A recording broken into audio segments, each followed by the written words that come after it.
The sea had a memory, and that day it remembered the color of blood. A slow bloom spread through the blue, a crimson smear that moved like a living oil slick and clung to the edges of coral like a stubborn stain. In the shimmering light of morning, the currents carried more than plankton. They carried a contagion that did not belong to the deep, a foreign hunger riding on waves and riding on the wreckage of the surface world. The first to notice it were the reef watchers, the young sentinels who skittered along the outcroppings, tongues flicking and eyes darting toward something that smelled wrong and tasted like fever. Subscribe to witness the cost of Atlantis' war and share in the comments. Does this story make you feel more grief for the fallen or more rage at the plague? Namor felt it before he saw the crimson.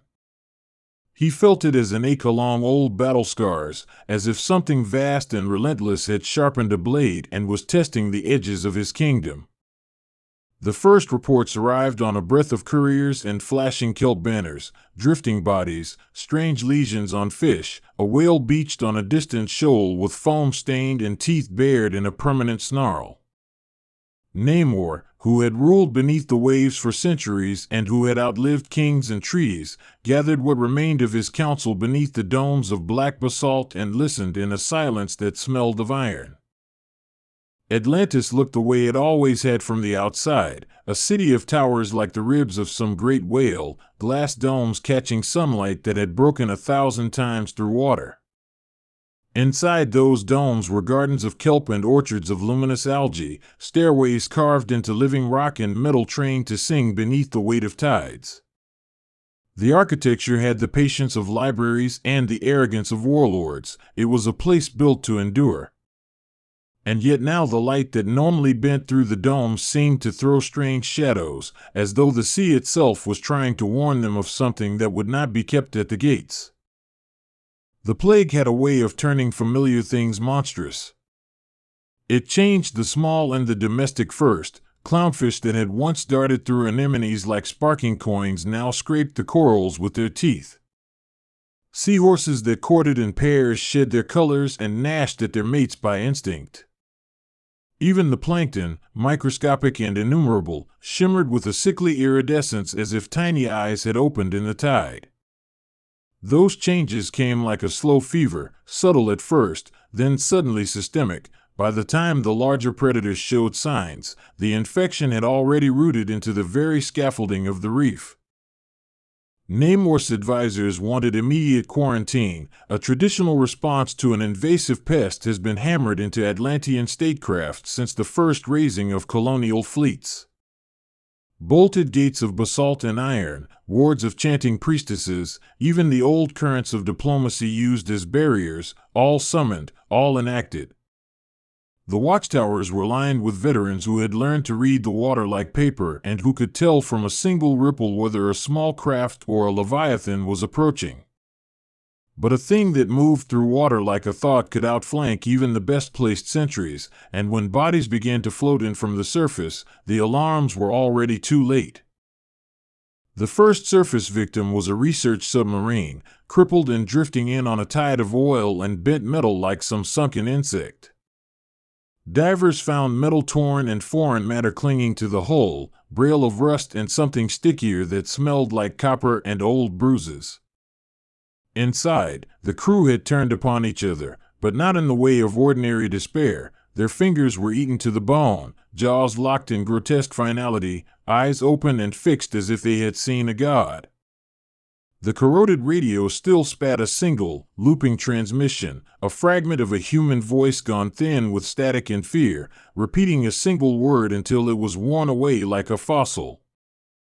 It was not only the foreign vessels that carried the sickness.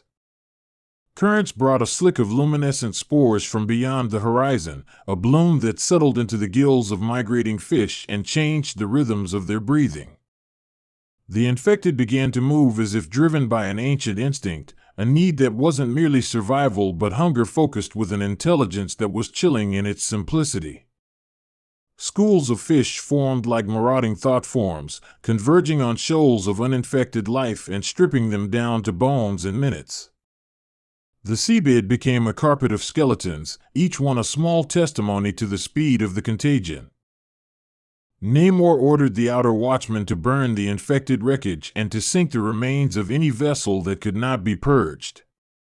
He had inherited empires by force and had become king by force. His first instinct was always to strike, to create a line of fire and refuse passage. Yet fire under the sea is a strange thing, a controlled conflagration of chemical fires that turned the water black and thick and drove creatures in a blind panic. Sometimes the damage of the cure approached the damage of the plague. Coral, burned in service of control, died in brittle skeletons, leaving gullies that the tide could not mend for decades. There were other losses that were harder to measure. The fishermen who harvested reefs for food found their nets heavy with corpses, each catch a moral calculus laid out on the decks of boats. Those who ate infected meat did not always die immediately. Some went mad first, hollowing out the bells of their throats with teeth that worked like file and vice. Reports came in of villages on the surface where entire streets were found in twisted heaps, neighbors turned upon neighbors, and somewhere among them survivors who had watched warm bodies become walking absolutes of appetite. The horror, Namor realized, was not only in the death but in the way the living carried it in their eyes like embers. It was not enough to care for the infected, it was necessary to understand them. Namor convened scholars, mages, those who spoke to deep currents and those who could read the language of bone. He sent envoys into the twist of wreckage where the plague seemed strongest, into the places where the sea churned glassy and red. These missions returned with samples and testimonies, a pathogen that was adaptive, a fungus-like virus that could rewrite the appetites of creatures ancient and modern. It fed on neurotransmitters and rewired behavior like a puppeteer learning new strings. Under microscopes, the spores glittered like tiny suns, and in petri dishes they grew with a speed that turned days into hours. Even knowledge felt like a salve cut with a blade. The scholars could tell Namor how the infection rewired hunger, turning it from mere metabolism into a driving compulsion to consume the living. They could not tell him why it selected particular hosts, why it made predators of herbivores, nor could they tell him whether it would ever stop. The more they knew, the less comforting their conclusions became. Anathematic to all scientific curiosity was the sense that the infection had an agenda that did not privilege equilibrium, it wanted domination and conversion, and its success was measured by the rapidity of change across species and ecosystems. Namor's anger was a weapon and a curse. He moved like a tidal wave, ordering raids on infected shoals, hammering his tridents like thunder on the heads of creatures gone wild. Men and women who followed him fought bravely, they struck with precision and ferocity, wresting back schools of fish, reclaiming reefs, netting swarms of infected eels and lobsters and breaking their dead forms on basalt pikes like trophies. But the cost was mountainous. Each victory tasted of blood and salt and sorrow, and every retaken reef was marked by a new graveyard of coral, by the empty eyes of sea urchins and the ashen husks of starfish. Not all of Atlantis stood united. There were voices that demanded focus on the surface, to send ambassadors and soldiers to the lands above to reason, to trade, to find routes and routes of contagion. There were others who whispered of ancient pacts, of offerings to older deities beneath the trench, who argued that this was a curse and only a ritual of exile could quiet it. Namor listened to both and was vexed by both, for a king must consider not only immediate threats but the long arc of a city's survival. He also knew that decisions delayed were decisions given to the tide. The plague did not bargain with councils. Then the zombies came, if the name can be allowed to hold enough terror. They were not corpses reanimated by necromancy, but living beings altered into something beyond the categories known to Atlantean law. Once powerful creatures whose names the surface world had known, washed upon their shores in fragments of fame. A hulking figure found amid a ruined yacht was once a hero, famous on the surface for feats of might. Even in partial ruin, the remnant of recognition was enough to make watchers reel: a hand with a certain scar, a piece of armor pitted and recognizably singular, the echo of a laugh turned into a gurgled groan. Seeing the familiar twisted into the monstrous was a cruelty that cut differently. Namor recognized one of the fallen surface champions by the taper of a boot, by the pattern on a gauntlet half melted, and by the way the water around him pulsed as if with static. The creature that had once been human reached for Namor with a slow deliberateness that suggested memory wedded to madness. The Atlanteans who faced it felt a horror that was neither purely moral nor purely practical. Killing such beings felt like sacrilege and like necessity at once. Namor struck first, not because he had no grief, but because every moment spared would mean more infected would learn the habits of the city.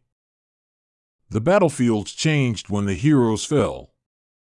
Where once these names had been banners of safety, now they were blasphemies: a spider entangled in seaweed with a gaze that never quite knew where it had come from, a captain whose shield had become a mask of rust and whose voice was a rasping argument for consumption. They did not speak in sentences but in the arithmetic of hunger: approach, bite, overpower. Their minds were not entirely gone. Flashes of recognition might visit them, a reflexive pause before they pounced, a reaching look toward a friend before the compulsion imposed itself like a curtain. Those brief moments were the cruelest mercy, for they meant that somewhere the person still lived beneath the hull of the infection. Namor learned quickly that the plague was not satisfied with simply killing. It wanted to convert, to appropriate the social and symbolic capital of those it consumed. A fallen surface champion could still command in a way an ordinary infected could not. Locals, seeing a familiar silhouette, might approach, gullible with hope and grief. The infection used this to spread like a spider weaving a new net. Once such a figure reeked at the edge of a village, people came with offerings and pleas and became, in their wake, carriers of new precincts of contagion. The plague was not merely physical, it was iconographic, using what the world respected and loved to worm its way into hearts and lungs. Atlantis responded with grotesque ingenuity. They forged armors laced with bitter salts and trenchant metals to keep infected mouths from closing the circulation of vital tissue. They bred certain algae that, when ground into meals and fed to soldiers, made their walls of flesh tougher and unpleasant in taste to the infected. They trained dolphins and whale-song divers as early warning systems, binding beads of nitric acid within the mouths of trained creatures to act as emergency deterrents. These measures were tactical and sometimes brutal, but at least they were clever, and cleverness had a way of leveling the playing field even when one fought an enemy that had the advantages of relentless hunger. In the midst of tactical campaigns, Namor was haunted by domestic scenes. He passed homes on which the doors had been broken from within and peered through panes of concave glass to see children curled like exhausted fish upon mattresses. Mothers who had never before wielded spears now did so with a ferocity that made him ache. Fathers who had been merchants and poets now stood as sentinels, counting each unknown ripple as if it were a debt collector. The city itself became a mosaic of grief, where even victories were tempered by a ledger of losses. The human cost multiplied in ways that the kingdom's coffers could not measure. There were horrors beyond the flesh, too, events that made the sane question whether the water had become a mirror of a different world. Places that had once held memorials to the dead now harbored a faint bioluminescent growth that, when touched, filled a person with dreams of consumption. Those dreams sent soldiers to eat at fountains of algae until their teeth ground down to the gum. Entire neighborhoods slipped into a slow, ritualistic dreaming, and when they woke they were changed, not entirely outwardly but in the small ways that matter, in the soft manner they touched each other, and the listless manner in which they held their knives. The plague rewired not only the body but the quotidian gestures that hold society together. Namor thought of his ancestors and the old songs that spoke of a night in which Atlantis was nearly consumed by a sea-born fire. He remembered that his predecessors had paid in blood to seal certain pacts and that such bargains had always required a reckoning with the wild. He wondered if the plague was another form of wild, a new iteration of an old enemy. If so, then it required a new kind of rite, one that blended science and superstition, medicine with the raw force of ritual that had always formed the spine of Namor's rule. He convened again, not only with generals and mages but with artists and fishermen and those who had once been priests of older currents.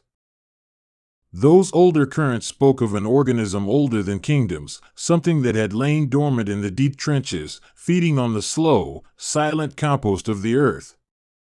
They told of spores that had once tried to reach the world before being sealed by a ring of basalt and song. The lorekeepers warned that when the water changed its taste, such organisms could wake and look outward with an appetite. Namor, with half a mind to mock superstition, nonetheless honored the old songs because they had survived centuries for a reason. Songs, he knew, could be strategy in another language, and sometimes invoking a myth could buy time, distract an enemy, or unify disparate groups under a single narrative when the logic of battle had exhausted itself. As rituals were sung, scholars continued to examine samples under pressure in the deep labs, and slowly, patterns emerged. The pathogen transformed neural pathways in ways reminiscent of a parasite rewriting an operating system. It respected only efficiency and propagation and would latch onto any vector that allowed it to spread.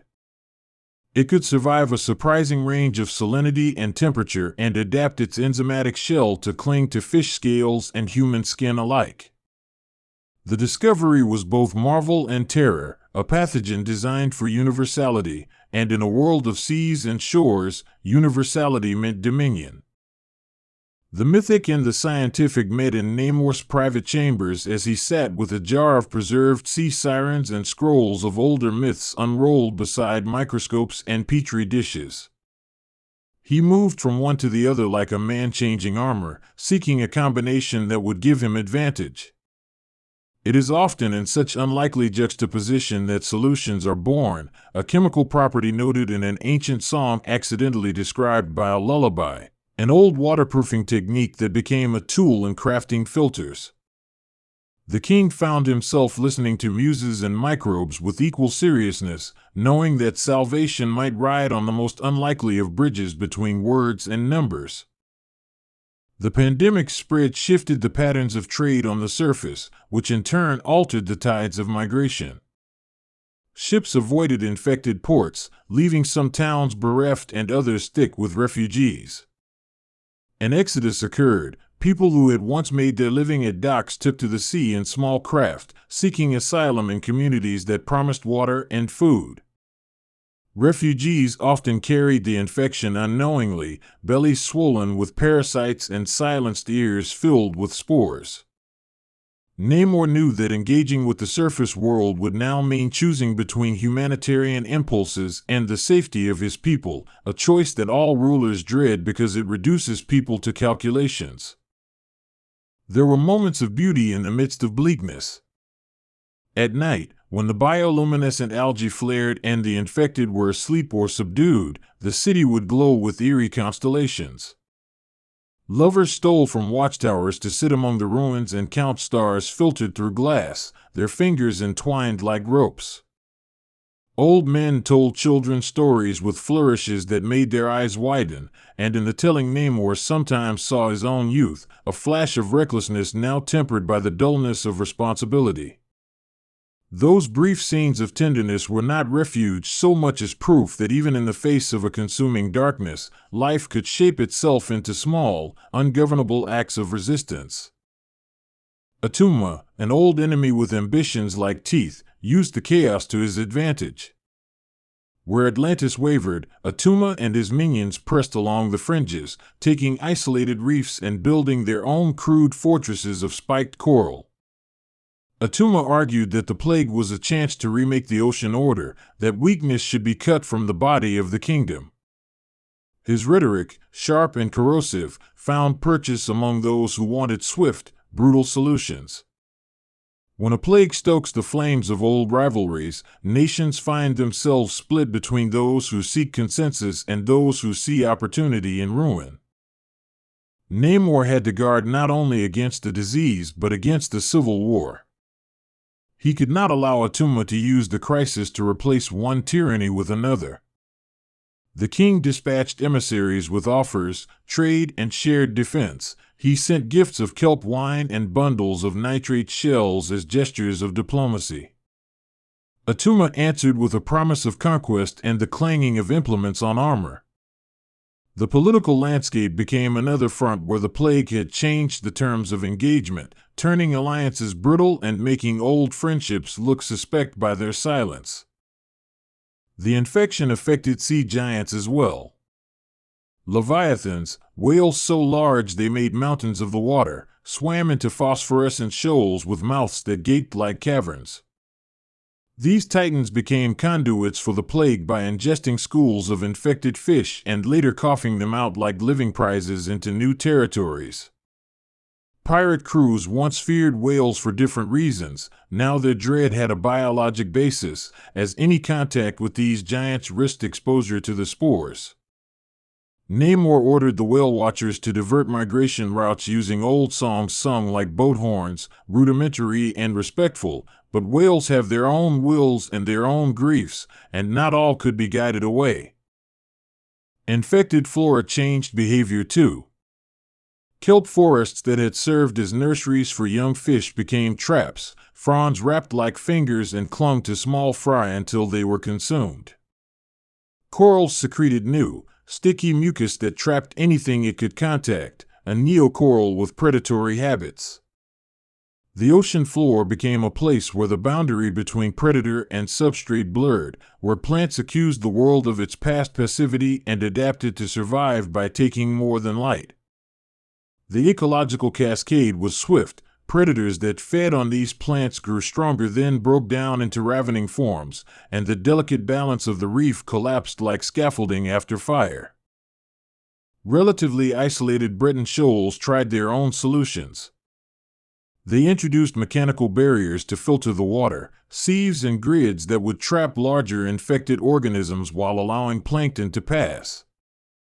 These crude inventions worked for a time but were expensive, fragile, and required constant maintenance. The grid builders had to brave infected shoals to fix them, and over time many succumbed to the virus during these maintenance runs. The lesson was brutal. Ingenuity could buy a reprieve, but ingenuity demanded sacrifice and sustained labor. A kingdom at war with a pandemic must not only innovate, it must find a way to keep the hands that treasure innovation alive. Namor reached out with caution to surface nations he had once counted as enemies and allies alike. He sent envoys to coastal cities bearing messages and bottles sealed with wax and with the raw honesty only someone at the edge could employ. Some replied with contempt and closed harbors, others offered aid with grudging respect. Material help came in fits, antibiotics scavenged from labs, oddly useful devices cobbled from discarded technology, and sometimes, disturbingly, a file of photographs of famous people turned into monsters, sent as evidence that the surface too suffered under this pestilence. Yet aid was not as useful as the desire to share knowledge, to compare notes and draw lines of epidemiology that transcended borders. A breakthrough arrived not from a lab but from a child in a fishing village who had watched a crab snap away at a piece of infected meat and then retreat, shaken. The child observed that the crab backed away from certain algae and not others, and noted the subtle difference in taste. To the trained scientists, that simple observation was a clue. Certain biochemicals in those algae acted as deterrents. Cultivating those algae at scale became a priority, and Namor set his engineers to the task of replicating the compounds. The work required patience and an acceptance that the kingdom was now both laboratory and battlefield, its people both test subjects and defenders. As the algae deterrent spread through protective feeds, it reduced the rate of infection among the combat-ready, but it did not eradicate the plague. These successes were partial and felt hollow when placed next to the scale of loss. Entire temples had become ghost sites, their priests eaten or fled. Statues that had once been polished and revered now had seaweed braided through their crevices, like hair matted with time. The city was in a state of halting motion, an organism coping with 1,000 wounds by patching and rerouting its flows. Survival became an art of improvisation. Throughout, the infected seemed to mutate subtly, learning from their encounters as if the plague itself were a sentient strategist. Creatures that had been repelled by bitter salts developed tolerance over weeks. Zombies once disoriented by loud noises learned to coordinate. The infection's capacity for adaptation was slow but inexorable, a crawling genius that turned every repellent into merely a delay. This forced Atlantis to reconsider its strategies on a horizon of months rather than days, and to begin building defenses that could evolve as quickly as the pathogen did. A static barrier was useless. The kingdom needed an adaptive mind in its armor. Namor used artists and engineers to make such an adaptive mind. He commissioned designers of war songs and creators of mechanical contrivances to weave together acoustic arrays and chemical diffusers that could learn from contact. Devices hummed on the edges of reefs, instruments that could analyze decaying tissue and broadcast a signal that alarmed potential hosts away. It was clever work, and it required the kind of cooperation between disciplines that the kingdom had not always valued. The war taught them to respect craftsmen as much as warriors, as adaptability became the currency of survival. But such ingenuity drained resources. Dissent rose among those who believed that such expenditure into defense was vanity and that the kingdom should instead appease the forces beyond by sacrifices and pacts. The Queen of a Northern Reef championed a return to ancient rites and called for offerings to be made in the names of the drowned. She argued that science could not wrestle with the sea forever and that sometimes, to survive, one must bow to things larger than oneself. Namor, whose crown had been forged in blood rather than bowed necks, found himself confronting the age-old temptation to choose faith over fact, and he weighed both in the balance of what would keep his people breathing. Allies sometimes arrived in unexpected forms. A clan of deep-sea nomads brought with them old sonar techniques, rhythms of sound that could confuse the pathogen's ability to lasso hosts. Their instruments were handmade from shell and bone and copper scavenged from long-submerged wrecks. The nomads had lived for generations on the periphery and had developed survival modes that were practical and ruthless. When they taught the city their songs, Namor paid attention. The lesson was that marginal knowledge often contains the kind of practical genius necessary in times of crisis. A turning point came when an infected champion was captured alive in a net that had been dulled and treated with the albal deterrent. They brought that captive to the labs, a grotesque, jerking figure that sometimes twitched with half-memories of a better self. The scientists removed a sliver of tissue and observed its reaction to solutions that mimicked neurotransmission. When they applied a concoction that modulated certain synaptic pathways, they saw a flicker, a momentary lift of the eyes as if the old self probed the surface of its new enclosure. It was the smallest victory and yet seismic, because it proved the infection had not fused every neuron into a single, permanent function. There was room for countermeasures, for targeted reversal if they could learn which knots to undo. This tantalizing result changed the tenor of the war. Now the city doubled its efforts on a pharmaceutical front, blending albal compounds with synthesized peptides to craft a potential antidote. Workshops turned to labs. Artists of the blade became artists of enzymes. People who had been brutalized by the new war did not simply want to hold the line anymore, they wanted to heal what had been torn. The dream of restoration galvanized the population, not only because it represented hope but because it offered dignity, an opportunity to redeem hands that had once been stained by the necessary violence of survival. Yet as hope swelled, new forms of desperation unreeled. Some saw the antidote as a commodity to be hoarded, others as a bargaining chip in the power games of Atuma's supporters. Smugglers bargained infected limbs for vials and treated the plague like a black market good.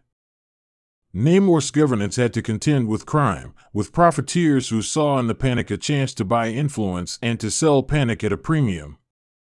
The moral calculus of hunger and commerce is always cruel. Those with means could shield their kin, and those at the margins could only trade what they had left. Problems of inequality, which plagued pandemics everywhere, raised their ugly heads beneath the sea.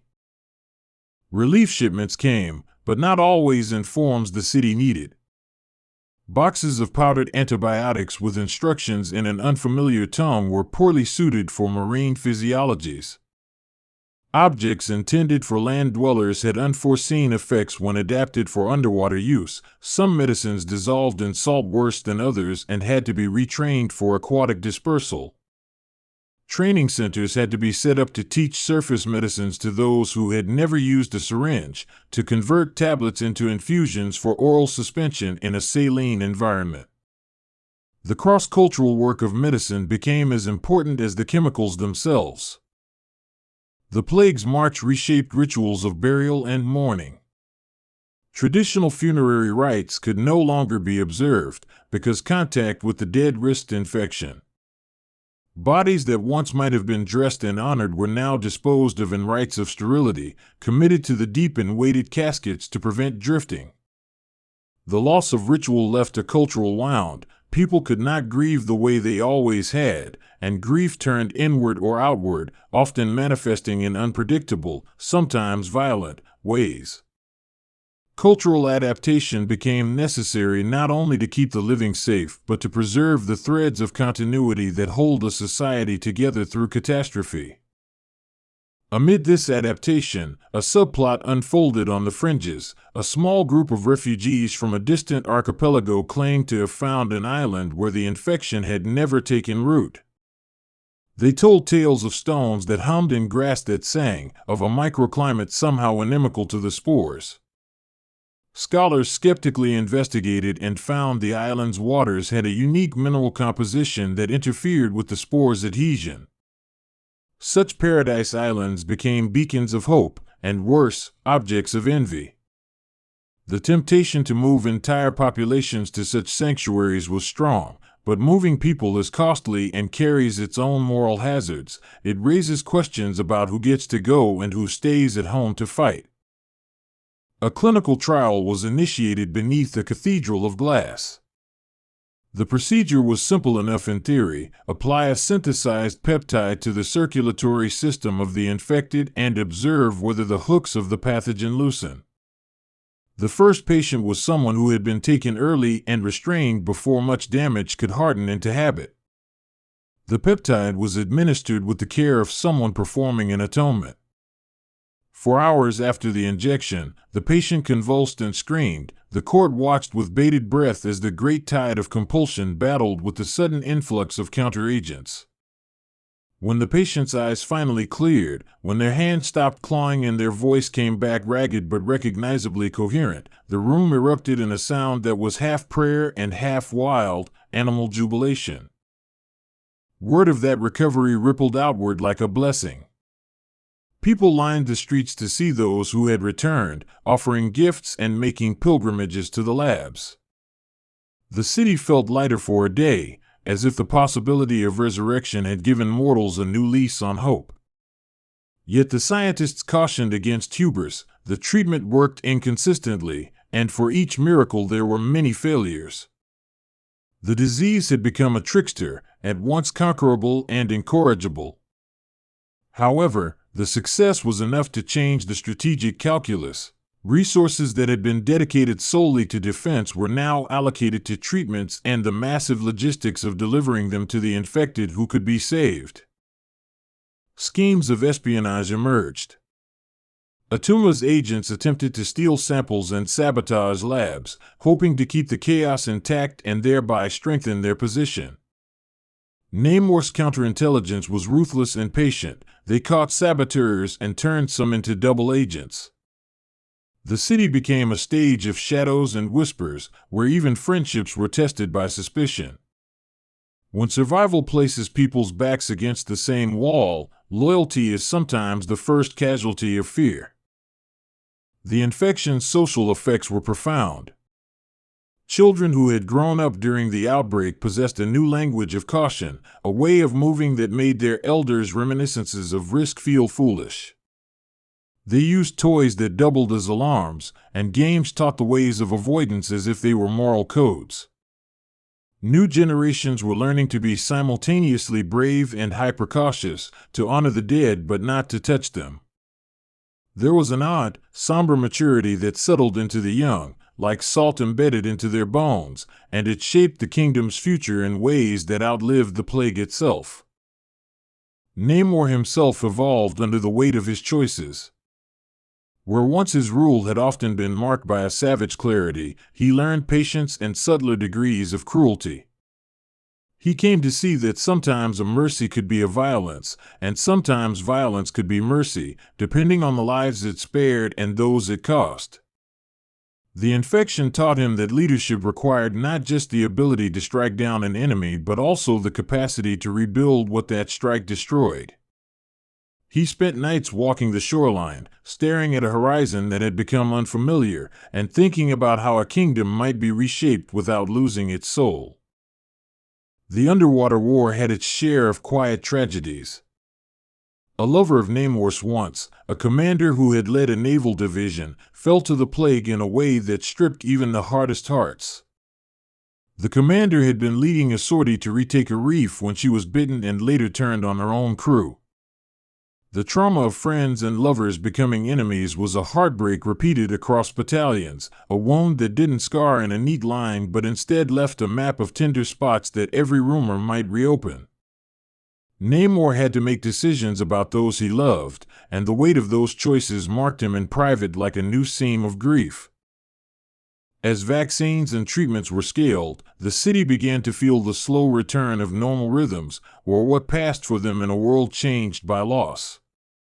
Markets reopened with strict checks and balances, schools began to function apart from quarantine circuits, and boats ferried essential goods along secured lanes. There was a cautious joy in the market stalls as people traded fresh kelp and fish gambles with a sort of relief that was cautious and grateful. The resurrection of commerce revived not just economies but morale, reminding citizens that even when the world tilts, life persists in the small acts of exchange. Yet the plague left scars no medicine could touch. The cultural memory of the city had absorbed a new myth, the story of a time when the sea remembered blood. Statues were erected to commemorate those who had fallen, not in heroic poses but in quiet, private stances, a mother with a child, a fisher with nets, a nameless soldier with a washed-out trident. The memory turned into ritual. Each year, Atlantis observed a day of quiet where the bioluminescent algae were allowed to bloom undisturbed, an act of collective remembrance that brought tears and solidarity.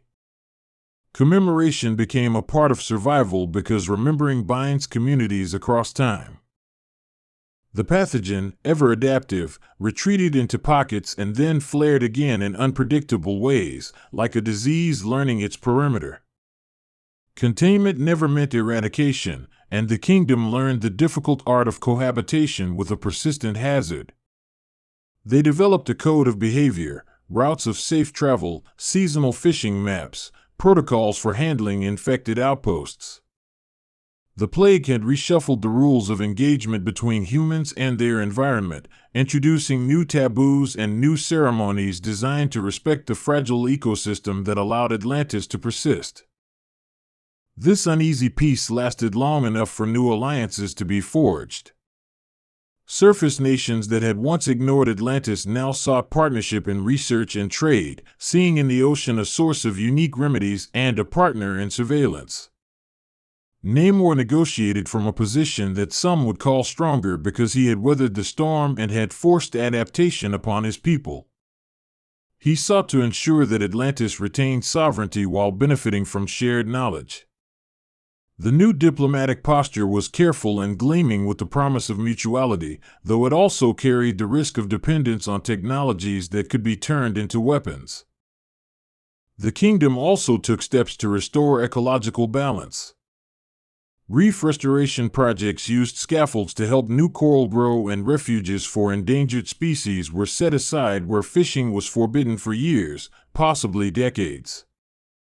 Scientists cultivated algae grooves and engineered nursery bays for juvenile fish, creating an orchestra of interventions designed to heal the broken scaffolding of the ocean.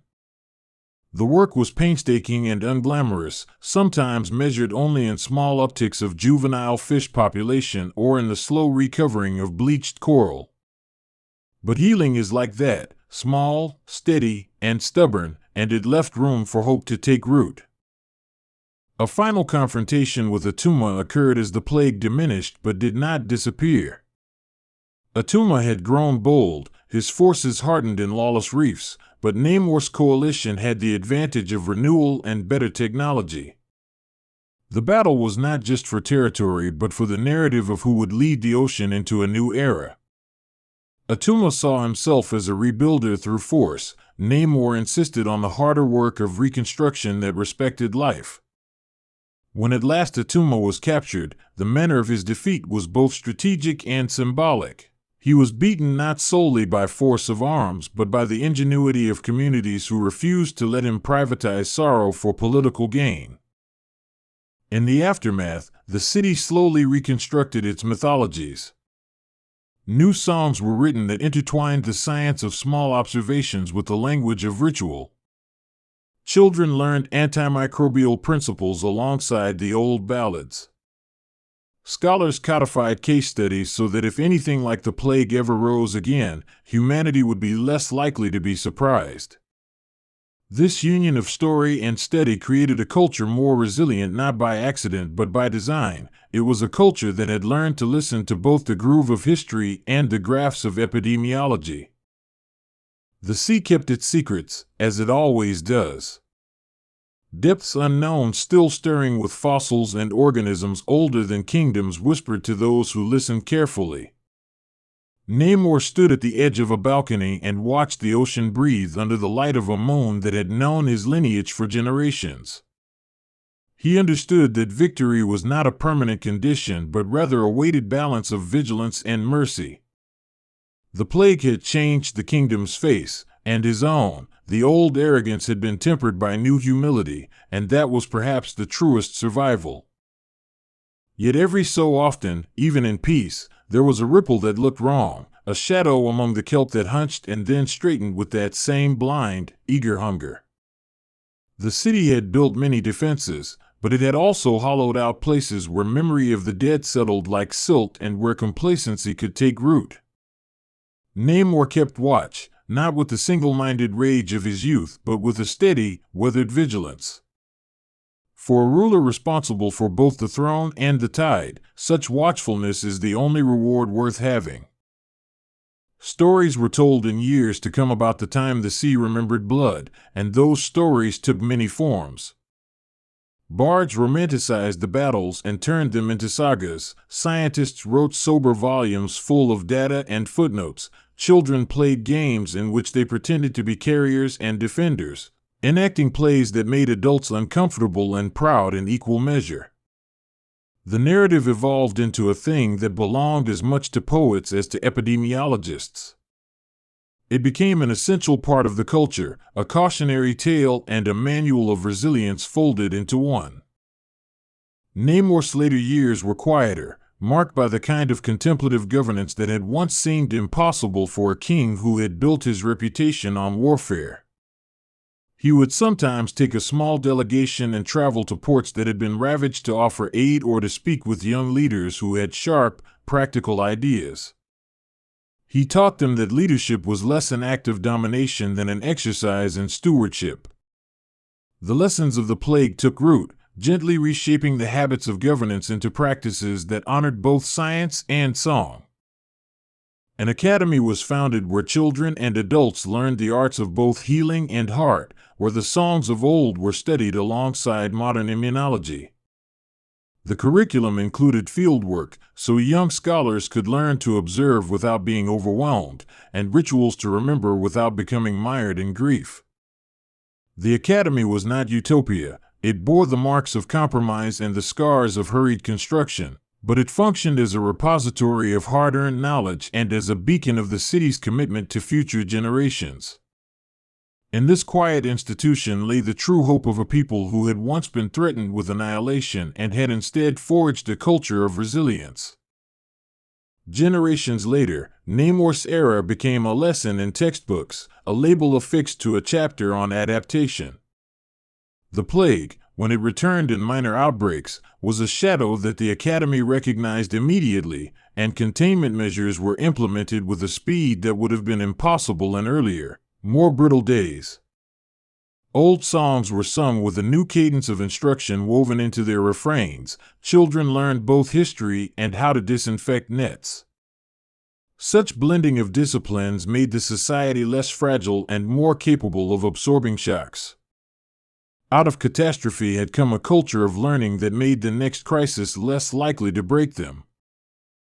In the end, the memory of the plague shaped not just policy but the small moral choices of daily life.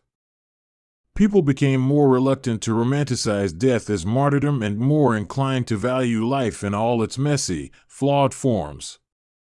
The heroes who had fallen were remembered not as idealized symbols but as whole people, flawed, brave, instrumental in the messy art of survival. The city honored them with quiet acts as much as with monuments, embedding their stories into curricula and community service and into the simple kindness of sharing scarce food with a neighbor. Even now, in peace, the sea occasionally gives up tokens from that era: a cracked helmet caught in weed, a rusted shard of a shield, a child's toy made from coral that has turned into bone. They serve as reminders of the time when Atlantis had learned to fight not only an enemy on the waves, but an enemy within flesh and memory. Sometimes, when the tide is right, the city lights are dimmed and people go to the shore to sing the old songs that bind them together. They do this not in fear but in respect, because memory is a civic virtue, and remembering how nearly everything was lost is a way of ensuring that loss does not find easy entry again. Namor, in his final years of rule, stood less like a conqueror and more like a guardian of a fragile trust. He understood that his role was not to be a forever protector but to cultivate institutions that were stronger than any single ruler. He appointed scientists and singers, engineers and elders to steward the knowledge of the plague and the cultural habits that emerged in its wake. His last decrees emphasized education and collective responsibility, and for once he seemed less interested in the thunder of his own legend than in the quiet efficacy of systems that could survive him. The sea, which had once remembered the color of blood, now remembered the names of those it had taken and those who had saved it. It kept both memories in its daily practice of tides and currents and let them mingle into a new kind of history that refused to be purely triumphalist. The plague had been a crucible that refashioned the body politic, and from its heat came a tempered society, wary but also capable of deeper compassion. Atlantis survived, not unscarred and not unchanged, but alive in ways that could be passed on and practiced. Those who visited Atlantis after the plague sometimes searched for a single monument to mark the turning point. They often left disappointed, because the city's real memorial was not a statue but a set of practices: the academy, the trade routes reformed to be fairer, the ritual day of quiet remembrance. The city's resilience had become its own monument, enacted daily through how people touched each other, how they taught their children, and how they integrated science and song into the routines of their lives. This ordinariness of vigilance was, in the end, the most radical thing Atlantis had achieved. Subscribe and join the story of Atlantis's resilience, then tell us in the comments whether you'd carry forward its fairness in trade or its ritual of quiet remembrance. And yet, some nights, in quiet alcoves, old veterans still dreamt of the small details that had haunted them during the war: the sound of a trident cleaving a rotten jaw, the smell of burned kelp, the face of someone they had lost. These hauntings were not signs of brokenness but of love, proof that their grief was real and that they had once done what needed to be done to save a world. They honored their memories privately and publicly, and in doing so they made space for grieving that was not performative but restorative. The city had learned that to live after such a catastrophe meant to maintain a conversation with sorrow without letting sorrow become the only story they told. The plague changed the language of power. Where once dominance was measured in towers and trident strikes, power now included the capacity to heal and the humility to learn. Namor's legacy, then, was not only the consolidation of an empire but the forging of a polity that valued both the sword and the salve. That was a lesson written slowly into the city's laws and lives, and its echoes traveled beyond the sea to shape new alliances and a quieter kind of diplomacy. The old idea that kings ruled by fear was replaced by the newer truth that rulers endure by stewardship and adaptation. And in the deepest trenches, where light seldom goes and old spores sleep between the tectonic plates, the world remembered the hunger and learned to stay watchful. The lagoon was quieter now, but the city remained prepared. Atlanteans drilled and planned and sang, not out of paranoia but out of respect for the fragility of life. The plague had taught them the difficult arithmetic of survival, to strike when needed, to heal when possible, and to remember always what had once been lost so that it might not be lost again. The awakening of the plague became not only a chapter in the city's long history but a turning point for the world, a lesson in humility and in the ruthless demand of stewardship.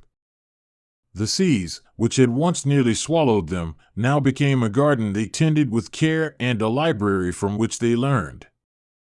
The plague's shadow kept them vigilant, and their watchfulness became their new song. In the end, what rose from the catastrophe was less an empire renewed than a community tempered, a people who had learned that even the deepest wounds could teach them how to live better with one another and the sea that held them. The sea had a way of keeping secrets, but on the night the darkness changed color and smell, even the tides turned whispering into a roar. Namor felt the first tremor beneath the floor of Atlantis as if the city itself had inhaled and decided not to exhale. The courtyards of coral and gardens of luminescent kelp slept under domes of glass and shells, and for a while he allowed himself the illusion of peace, the memory of laughter in the halls, the clink of tridents against table, the small loudness of weddings and children. Peace, he had learned, was an expensive thing, and expensive things come with a price tag written in blood. Above the surface the world had long been scarring itself into worse shapes, and Namor had watched continents argue with the sky. He'd stood in the ocean like a king in a courthouse, weighing oaths and contracts against survival. The people of Atlantis trusted him to be both sovereign and sword, to be protector and politician, to be a thing that could live in two worlds without drowning in either. He had always relied on the certainty of choices, the direction of a fleet, the timing of an attack, the closing or opening of borders. But certainty is a luxury eroded by unknown plagues and by the dead coming back to reach for the living. The first of them surfaced like wreckage, not with the invention of a weapon but with the inevitability of decay. Bodies that had washed ashore, once human, once heroes, now arose with an appetitive aim that was single and terrifying. They bore echoes of the people they had been, a hint of a smirk, a curl of hair, a ring, a scar. Those small recognitions made the monsters worse, because recognition made grief immediate and intimate as a fist in the ribs. It spread outward like oil.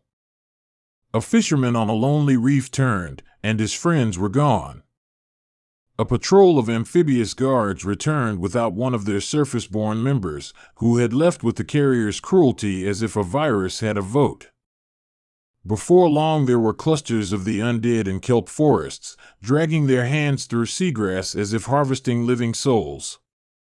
They were neither slow in the mold of some legends nor swift like the hunts of predators. They were relentless, patient, and stuck to the simple calculus of hunger. Namor watched the first contact from his palace terraces, from where the ocean looked like a vast, breathing organism. The courtyard was full of advisors and generals, faces lit by torchlight and fear. There was Mako, nameless to strangers but steady as anchor rope, and the admiral whose beard had been frosted by salt and strategy for decades. They spoke of quarantine, of fire lines, of sealing the city's gates with rock and seaweed. But words found little purchase when what you faced was familiar death with a new temperament. He thought of Tony Stark with a bitter loop in his mind, of decisions made in glass towers and in battlefields, of the arrogance of assuming that science could outrun catastrophe. He thought of Sue and Reed as a memory of what might once have been civility among the living, of battles fought to keep sane laws between people, and he felt anger at the world that had birthed this plague. Namor's sense of insult came not only from the undead themselves, but from how the surface had brought its rot to the ocean's door. Yet his ire could not be his only action. Atlantis had its own code, and for centuries that code had been Namor's backbone. Protect the people, expand the realm when necessary, punish betrayal, keep the old gods respect with ritual and with strength. But the undead brought no diplomacy to the table. They could not be reasoned with or bribed with pearls. They moved through older rules as if through water that had been made into syrup by some cosmic hand. The laws that had served him well were suddenly brittle as dried coral.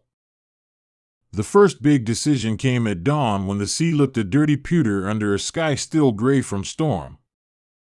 Namor climbed to the highest spire, where he could see the horizon like a seam in the world. He chose to close the gates of Atlantis to the surface without knowing what lay beyond those walls. It was a choice that would distinguish him from the old monarchs who had traded lives for favors and alliances. It was also an act that smelled of exile. Closing the gates was to condemn those who had not yet made it inside and to protect those who had. Some argued he could not do it. A chorus of priests and commoners and a few stubborn officers called for compassion, for the rescue of stranded humans, or for a test of humanity before judgment. Namor listened, and for a long moment he let the sound of their pleas pool in his chest. Then he had the guards draw the chains, and he felt the world tilt on its axis. Sound muffled as the seawalls rose, the great shells interlocked with a grinding that felt like teeth locking shut. The gates closed like an eye on a dying sea, and in that moment Namor's heart thudded with the knowledge of what exile would mean. He visited the quarantine wards, where pale forms shimmered in tanks of cleansing water and doctors moved like ghosts. Some of the infected retained flickers of their former selves, others were shells animated by hunger. The healers reported failure after failure. They tried to sterilize blood, to alter pressure and salinity, to sing old prayers that might dislodge the thing from the soul. Nothing held. The infected just adapted, their broken bodies learning new ways to move through the oceanic medium as if the plague had hurried them into new evolutionary strategies. Rumors reached him that surface cities had fallen in a matter of days, that whole fleets had become floating necropolises drifting into the polar gloom. Films and transmissions from above appeared on cursed, static-laced screens, showing whole squads of heroes fighting to contain the spread, their desperation chronicled in slow motion. Namor felt a kinship with their resolve and a coldness toward their inability to see beyond their own borders. He had always been a secret contrarian in his love for his people above surface saviors, and now the world forced him to choose between ideals and survival. He convened the council, and the arguments that followed were not simply political, they were existential. Some advocated an offensive, a strike on the nearest infected zones to thin their ranks before they could adapt further. Others argued for a defensive posture, for barricades and buffers and the drawing of lines in the sand that the undead could not cross. Namor listened, but his mind returned to a different question: what made someone a citizen of Atlantis in the time of ruin? Was it blood, oath, or the act of sheltering the city and taking on its obligations? In his private chambers he allowed himself a moment of grief, the rawest of it. He thought of his mother, of being a child half fish and half human in a world that scorned him, of the promises he had made on lonely nights. He thought of the faces he had kissed, and the ones he had broken, and the weight of the trident in the corner that had been both prop and pen. Leadership had its ceremonies, but crisis reduced it to calculus of the heart. Each decision felt like a blade held against the throat of something he loved. When the first of the zombies tried to take the city's edges by force, they were not as shambling as the stories told. They used flotsam for armor, scavenged human clothing for warmth, and learned by watching the survivors they enclosed. They had the ugly intelligence of a thing that has nothing but need and learns quickly because it must. Guards fell in numbers, not because they were weak but because their adversary had given up pretending it could be reasoned with and learned instead to use strategy in a half-understood mimicry of its prey. Namor ordered a counterstrike, but not the kind the surface legends would expect. He sent swift swimmers, men and women who could slip through currents like knives through cloth, wearing nets and chemical lures designed to attract but also to poison slowly. They moved like thieves rather than soldiers, taking bodies and leading them into the deep trenches where pressure, not weapons, could end a reanimated life. There was a cruelty to the method that haunted him, because death by pressure was a clean and non-ceremonial thing, a severing with no last words. There were moments of ingenuity born of necessity. The Royal Engineers converted old corals into filters and traps, painting them with light and noise that confused the undead. Amphibious beasts trained for generations to carry riders learned new tricks, towing nets behind them to snag groups of the infected and bring them into the undertow. Namor watched these small victories with a mix of pride and sorrow. Each efficiency found in battle made him less naive and more weary. As the war crept forward, the moral questions multiplied like tide pools. When a once great scientist from the surface washed up, still living but infected, he begged for experiments that might reverse the plague. He offered notes, designs, and the names of colleagues who had been working on a cure. Namor considered an alliance with a man who might be the key to salvation. But the scientist's fingers twitched sometimes in ways no living finger should, and the smell of rock clung to him like an accusation. There were whispers of old sea gods being angry, of ancient statues that had been discovered cracked and leaking black ichor. Priests claimed the dead had been summoned in punishment for humanity's hubris, for drilling into the bones of the earth and for making weapons that devoured the sky. Namor allowed these superstitions some space because superstition has a way of making sense of the senseless. He ordered rituals not because he believed in appeasement but because ritual gave his people something to hold, a pattern in which grief could be braided into action. He visited the coastal watchtowers where young sentinels sat with binoculars and hearts that beat like they were about to fall out of their mouths. There were cadets and fishermen's sons and daughters who had never seen the world draw to such a close. Namor taught them to aim at the neck, to aim for the soft spots between bone and the last living tissue. He taught them the cruelty of precision.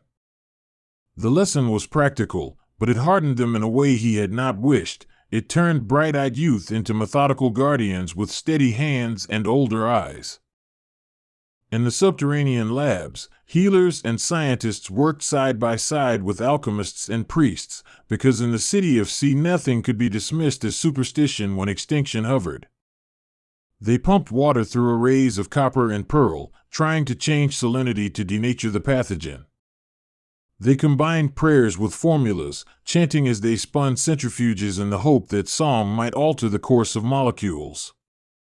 Some breakthroughs arrived in the night, small and improbable, a compound that slowed the deterioration of infected tissue, a bar of light that confused the undead's sense of orientation long enough for capture.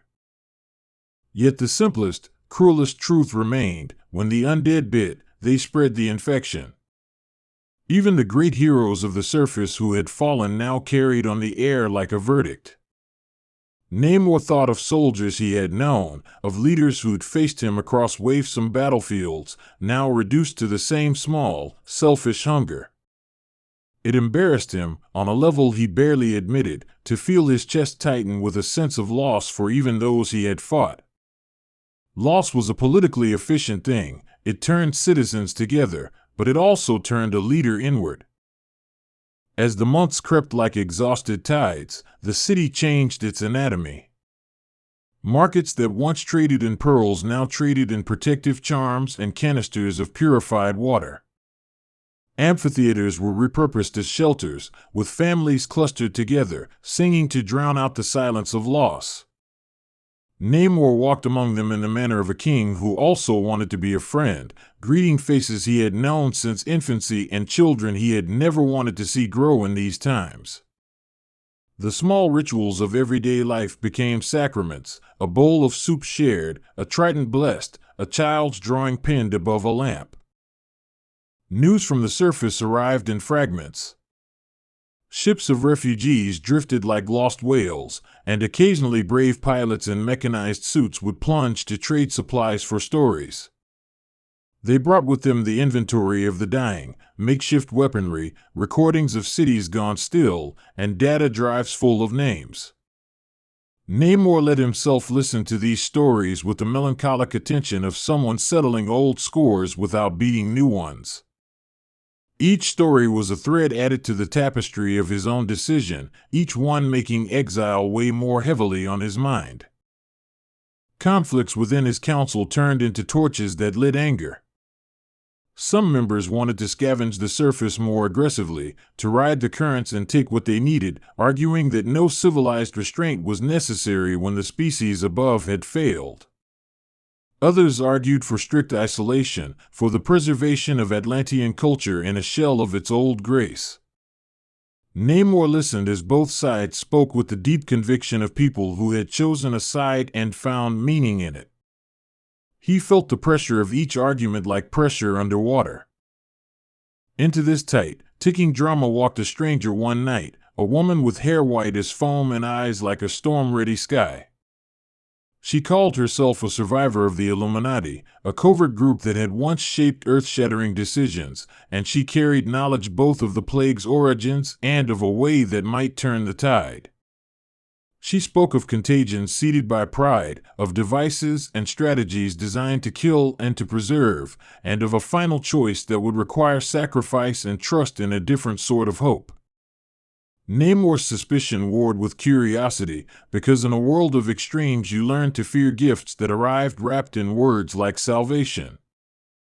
She proposed an impossible thing, a door between worlds that could be opened briefly to draw all infected beings into a contained void and then close it at a cost. It was a solution that required precision and time and a willingness to let go of anything that could be lost to ensure the rest survived. The council's argument over the plan cleaved the city into camps of yes and no's like a storm splitting an ocean. Namor weighed the lives of his people against the thousands of lives still fighting on the surface, and the scales felt unbalanced by grief. He went to the edge of the city and looked out at the fractured line where ocean met the remnants of human engineering, at starved docks and skeletal hulls like ribcages of the dead. He thought of his own history, how he had once walked on land and been reviled, how he had been both king and outcast. He wondered if his choices now would finally make sense to those who had judged him in the past. Power, he realized, is rarely admired for timidity. It is judged for its ability to choose when the world offers no good options. The woman from the Illuminati spoke of a device that could open and close windows between realms, a remnant of technology and arcana that had been tested in secret. It involved a sacrifice. A machine that could contain the undead would require a living conduit, someone to anchor the field with pulse and consciousness. That someone would be at risk of contamination and would age rapidly, carrying the burden of both the device and the memory of the lives saved. Her voice softened when she told him this. Namor felt a pull at the cords of command and of conscience. There were counterproposals. Some suggested using the city's prisoners or the lower caste laborers who had been expendable in other times. Others thought of using automatons and beasts of burden, of sacrifice that was less human. Namor recoiled at the utilitarian suggestion because it had the stench of old colonial decisions. He could feel the old kings celebrating the cheapness of certain lives in their imaginations, and he refused to let Atlantis become that kind of state no matter how deep the crisis grew. Leadership is the refusal sometimes to slide into cruelty out of convenience. The choice became personal when an old friend, a captain who had once saved Namor's life, was struck and carried into the dark before he could be saved. The captain's last look was of accusation and understanding at once, as if naming without words the consequences of a policy Namor had enacted. The captain's family demanded justice, not the cold calculus of experiments. Namor found himself kneeling by that grave in the palace gardens, fingers in the soil and water, feeling the unquiet. He promised the dead what he did not know he could deliver, that their death would have meaning beyond the balance sheet of survival. As the machine schematics were drawn and redrawn, as teams argued over materials and priests muttered in corners, a splinter group formed under Namor's command. He chose those whose devotion he trusted, regardless of status. There were engineers who had not lost their sense of care, healers who still believed in the sanctity of life, and soldiers who had seen too much to be fooled by the rhetoric of easy ends. They trained in secret in the caves beneath the palace, moving in and out of the city's rhythms like tides under a moon. The city needed such quiet, because public hope can be a brittle thing when built on fear. He thought of the ethical line again and again.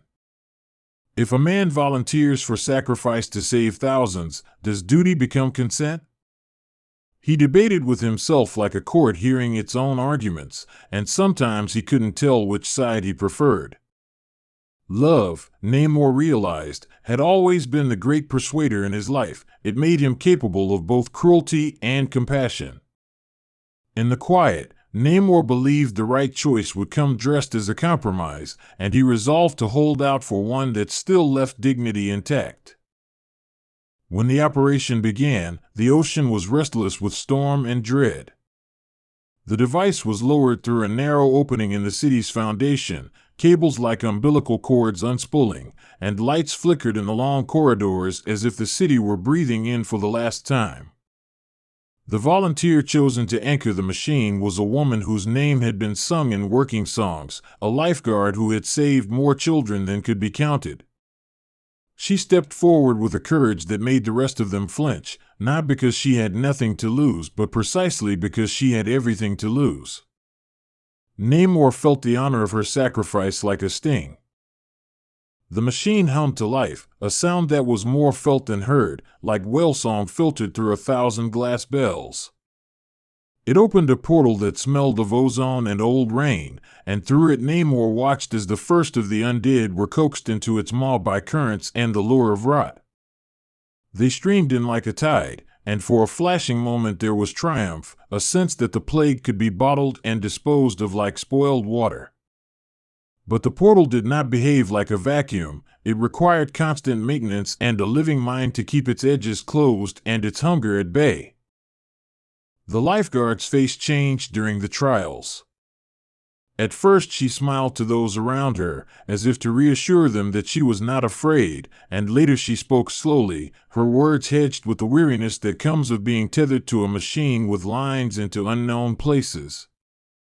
She told stories of the surface, of small childhood pleasures, of the smell of rain on asphalt and the sound of a bicycle bell.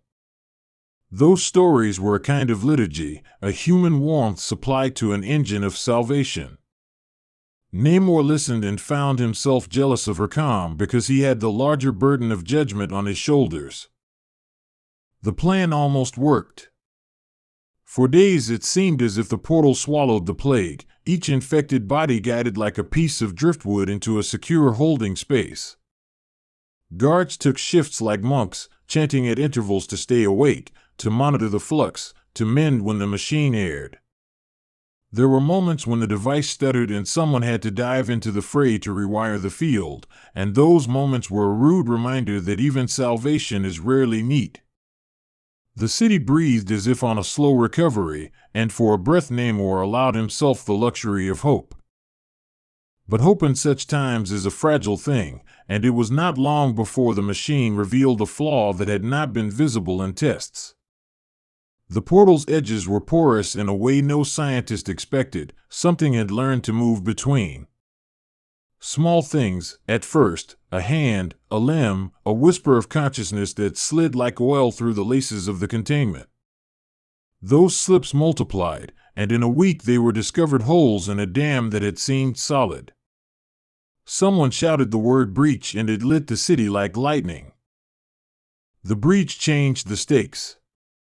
The portal that was meant to be a net became a sieve, and what passed through it was not always the plague but sometimes a memory of the surface, a fragmented thing that learned both sides of water. The infected adapted, growing cleverer in ways that distressed the engineers and stabilized them into a new category of threat. They began to coordinate in makeshift ways, not with words but with patterns and gestures, using the currents like roads and the tides like trumpets. Namor felt the dread return like a cold current you cannot swim away from. He watched the volunteer anchorwoman falter.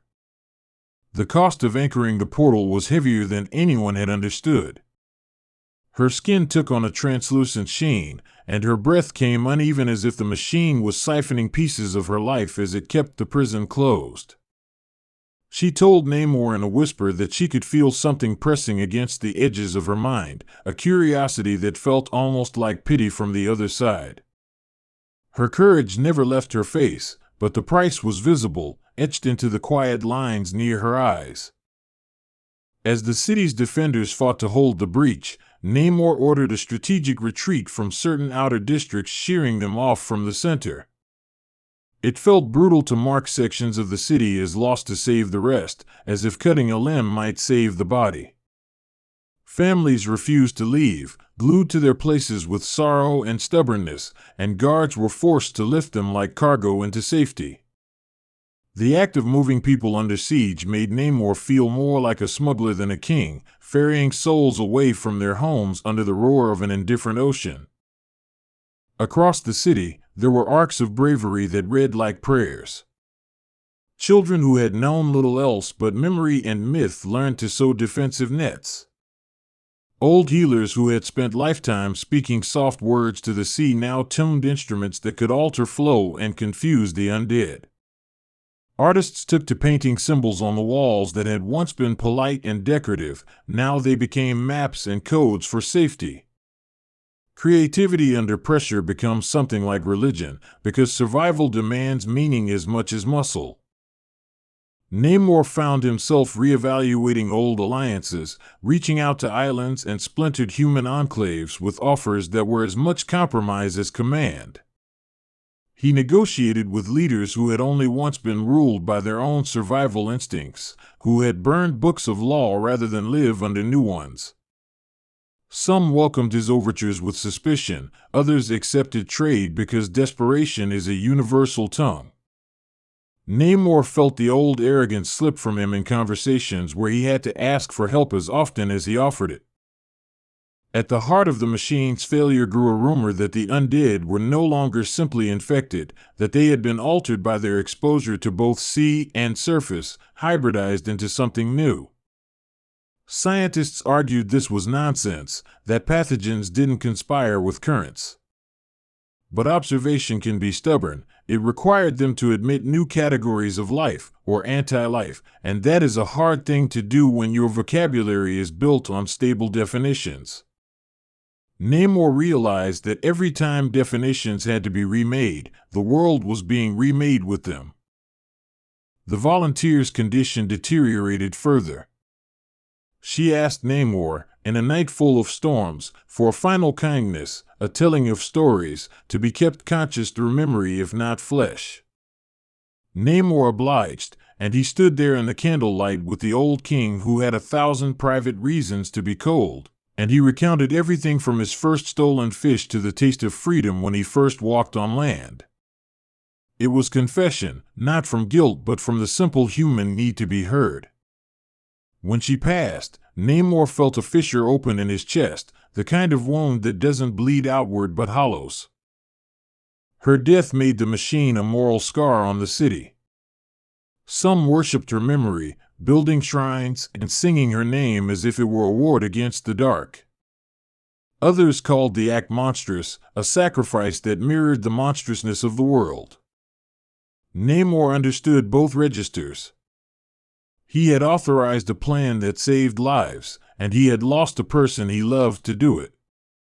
The city could not remain fixed in such contradiction, and so it became the place where argument and faith met like tides and clashed. Emboldened, the undead adapted further, and in strange new patterns. They began to use resonance recorded from speakers left near the portals to coordinate movement, shaping their hunts by sound. They developed an ability to mimic low-level speech, a morbid parrot echo of human interaction that pulled at the hearts of those who heard it. The line between predator and mimic began to blur, and fear itself changed its face, adopting the uncanny where familiarity used to be warm. Namor responded with tactics shaped by ancient warfare and new technology. He ordered the use of decoys, of recorded laughter and music that would attract the undead away from living districts and into prepared traps. He allowed the city to wage deception and invented new forms of warfare that pretended to be far older than they were. It was a brutal kind of creativity. It involved subterfuge and sacrifice and the acceptance that not every life could be saved. He reminded himself that survival is sometimes the only form of justice a broken world can still afford. Amid the chaos there were acts that shone like beacons. A schoolteacher who had used summers to teach math and history took her students into the caves and taught them to read wave patterns as though they were letters. They learned to anticipate currents and thus avoid ambushes.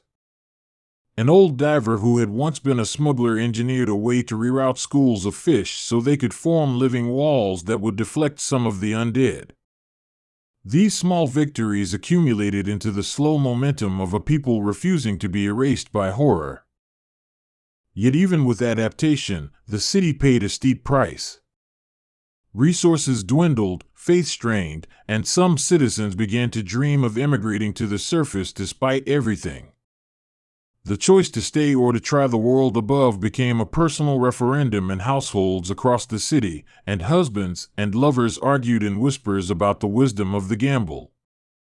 Namor knew he could not force people to stay if they chose otherwise, but he understood that leaving would scatter their culture into shards and make the city merely a memory trapped in a bubble of sea.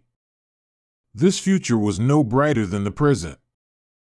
There were also threats from within. Those who saw the plague as an opportunity for power emerged like predators after a storm. Opportunists whispered revolutions, promising a new Atlantis built on the currency of fear. They argued for harsher measures, for purges that would excise any undesirable elements as a form of purification. Namor felt the old politics return, the ones that used fear as a currency and promised absolution in exchange for obedience. He resisted them not because he had purity but because he feared the precedent of letting fear determine governance. In private, he allowed himself the rare softness of remembering joy. He wandered through the underwater gardens, where anemones waved like tiny hands and where memory took on the softness of coral colors. Sometimes a child's laughter would drift from a market and the sound would stitch itself into his heart like a bandage. He knew joy was not a denial of suffering but a defiance of it, a small rebellion that insisted life still had value even when the world was a wasteland of loss. Those moments kept him human where his role could have devoured the rest. Then came news of a second, crueler mutation. The undead began to use makeshift tools, dragging broken metal across their bodies like talismans.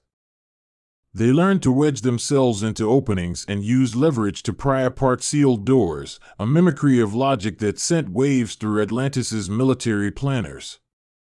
Darwin was no longer a comfortable metaphor. The threat evolved into a fluid thing that required imagination as much as force. The city had to get cleverer because the enemy was getting cleverer too. Namor convened a new council that included not only generals and priests but children who had grown up under siege, engineers with calloused hands, and artists who had learned to make maps into stories. He believed in democracy of sort in the narrow sense that in a siege everyone's idea matters because everyone's life is on the line. They debated building moving barricades, creating decoy cities of light and sound to lure the undead away, and developing new compounds that altered the taste of seawater in ways the undead found nauseating. The discussions were long and often ugly, but they were also honest, because when everyone has the same stake, truth tends to have more votes. As plans multiplied, Namor felt a new kind of exhaustion, the one that comes not from battle but from the continual necessity of choosing. He began to dream of the surface in another light, not as the enemy that brought the plague, but as a series of small towns and faces that had been somewhere else. This not-enemy view softened him and made negotiation possible. He opened channels with surface survivors to trade knowledge of movement and resistance strategies. It was a partnership born of necessity, and in it Namor found a new kind of respect for the living above his terraces who had once been simply a nuisance to his rule. There were moments of mercy that surprised even him.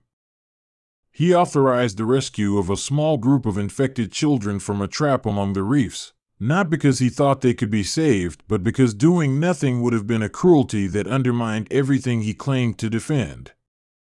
They were taken in by healers who kept watch and made them as comfortable as one can be while your immune function is being dismantled by a plague.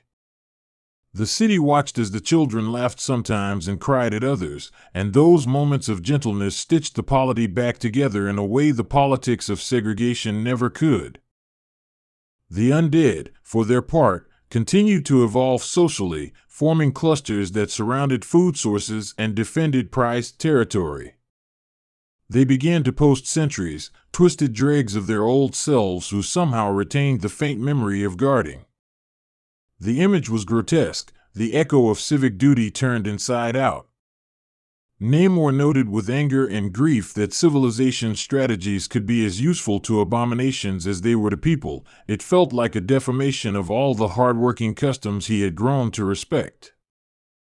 The city's artists began to record the war with urgency that made their earlier work seem like trivial paintings of light.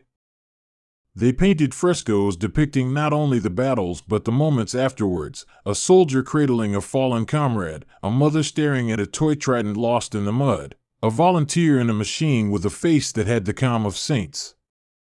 Those paintings became a sort of public memory, a way of saying we were here and we cared.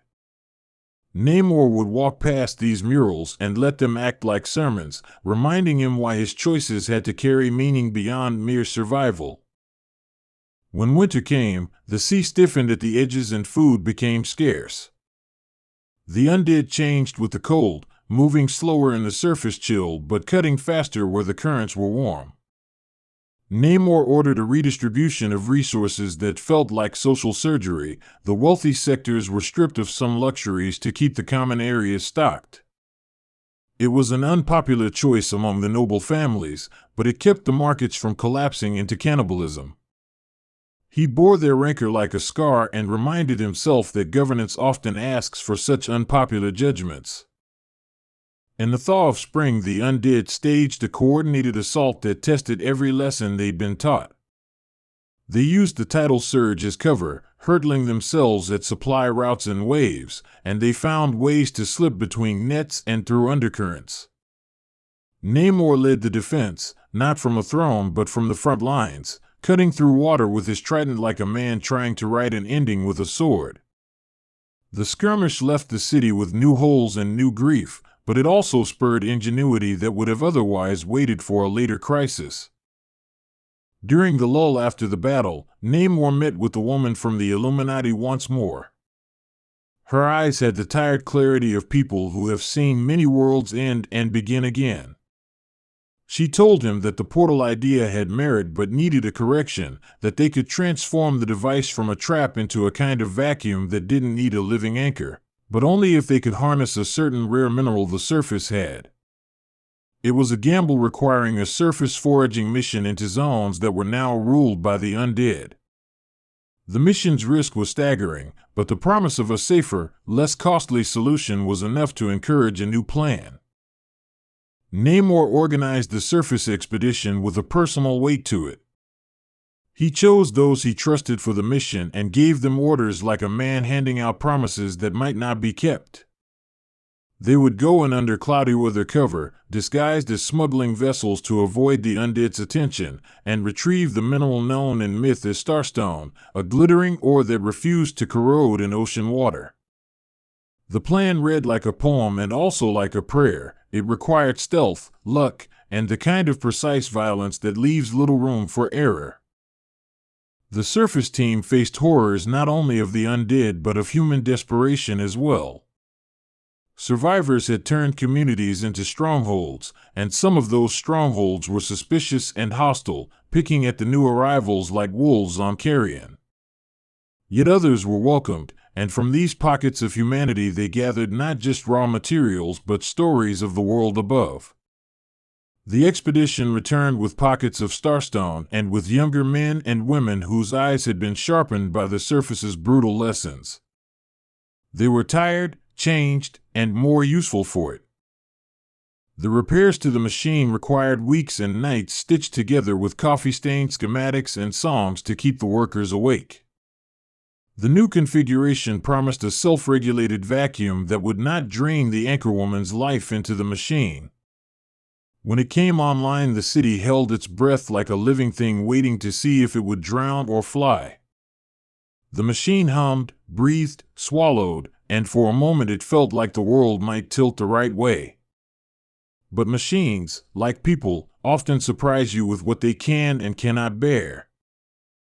A new leadership movement began to take shape among Atlanteans who had previously been peripheral. It was driven by the survivors themselves, by those who had lived through the sieges, the betrayals, the quarantine lines. They wanted a say in the city's next phase, not as a favor but as a right earned in the fires of hardship. Namor listened to them with a patient, if cautious, ear. He had always thought of himself as a solitary king, but the war had taught him that kingship without commonweal is brittle. He began to imagine an Atlantis that could be less like a monarchy and more like a community, bonds forged not just with ropes of command but with common blood and common sorrow. Meanwhile, the undead evolved again, learning to use the currents like maps and to herd fish into corridors where they could be trapped. They began to form social hierarchies of their own. If an undead horde can be said to have ranks, a leader formed that signaled with sound and a cunning that had once been human intelligence stripped of ethics. It was an ugly mirror to the world's ability to adapt, and it forced Namor to expand his definition of danger. Danger was no longer about the body but about a form of imitation that could slowly absorb the shapes of life and not lose its appetite. The city faced espionage from the surface, not by infiltration of undead but by living spies who wished the secrets of the machine for their own enclaves. Trade became entangled with espionage, and promises made for supplies sometimes used as camouflage for theft. Namor's trust thinned under the weight of these betrayals. He dealt with them not with blind vengeance but with measured constraint, because years of ruling had taught him that retribution could escalate faster than peace can return. At one point Namor held a vigil for the fallen in the palace square, a silent round where people lit cones of bioluminescent moss and placed tokens in memory. The entire city gathered, and in the quiet Namor felt a strange kinship with the surface leaders he had once scorned. There, in the little blue light, was the same grief, the same search for meaning and loss. It unified the city in a way military victory never could. For a brief and sacred moment it felt like they were not just fighting for survival but for a reason to keep existing. And then the undead did something no one expected. They began to retreat. Not in defeat, but in selection. They moved away from places of heat and light and concentrated in cold, dark trenches where the machine could not reach. The city took the retreat as a win, but Namor watched it with wary caution. Retreats can be traps too, designed to lure you into complacency. He refused to celebrate too loudly, knowing that war is a teacher in the art of patience. As seasons turned and the rawness of the initial siege dulled into a chronic state, life resumed a measured normality in Atlantis. Markets were rebuilt, not quite grand as before but steady. Children grew into the siege like plants growing around a fence, finding light where there was shade. Namor allowed himself moments of contentment, short, bright, like a flash of sunlight on a dark sea. Yet he also knew the plague might return in another form and that vigilance is a kind of everyday prayer. During this uneasy peace, the status of the machine became political again. Some wanted to dismantle it altogether, to remove the memory of the sacrifice that had been made in its name. Others insisted on keeping it running as an insurance policy, a reminder of the cost of survival. Namor saw both sides and decided on compromise. The machine would run in a reduced capacity, monitored closely, and its data would be shared with the city's council and scholars from the surface. He wanted the knowledge of survival to be democratic rather than hoarded. Knowledge, after all, is not just power but responsibility. The surface did not heal on the same timeline as the sea. Pockets of resistance and civilization continued to hold spots of light, but vast areas remained black with the dead. Trade routes shifted, and new alliances formed across waters and borders. Namor extended a hand to those who would accept it, offering technology and knowledge in exchange for raw materials and manpower. The world above him became less of a static adversary and more of a network of nodes, each with its own needs and strengths. Diplomacy became not a matter of treaties alone but of shared survival strategies. In the quieter years, Atlantean culture adapted in subtle ways. Songs changed their tone to be both elegy and instruction. Myths accumulated the new history of plague and salvation. Children's games incorporated lessons of avoidance and rescue. Philosophers debated the nature of life and death in seawater cafes, their conversations rippling outward into policy and art. Namor found himself attending some of these gatherings, not as a ruler with a trident but as a listener who had been shaped by grief into humility. He also began a program to train ambassadors, men and women who could walk on land and speak without condescension or contempt. These ambassadors were taught both surface manners and the old courtesies of the sea, bridging a gap that history had torn. They learned to negotiate for resources and to persuade with patience. Namor had realized that one of his greatest errors in the past had been to let disdain for surface politics cloud his judgment. He vowed to correct that now by sending people who understood diplomacy as well as they understood defense. There were moments of unexpected joy when old grudges were set aside and people who had once been enemies sat together to trade stories and brass for pearls. Namor attended a festival where the city celebrated the end of one particularly vicious season, and he saw a former surface pirate dancing with an Atlantean elder, both laughing as if the world could still make room for small cruelties to be forgiven. It warmed him in a way no strategic victory could. Forgiveness, he realized, is a weapon too, one that disarms hatred over time. Yet the memory of sacrifice lingered like a current beneath the city's surface. The machine remained a relic, a reminder of cost and resolve. The names of those lost were carved into columns and recited in the courts. Namor would pass by these carvings and touch the stone as if it were a living thing, as if memory could be felt under a palm. He kept the memory alive partly because of duty and partly because if he did not, the city would forget the price of its safety and be tempted toward the very complacency that had birthed the plague.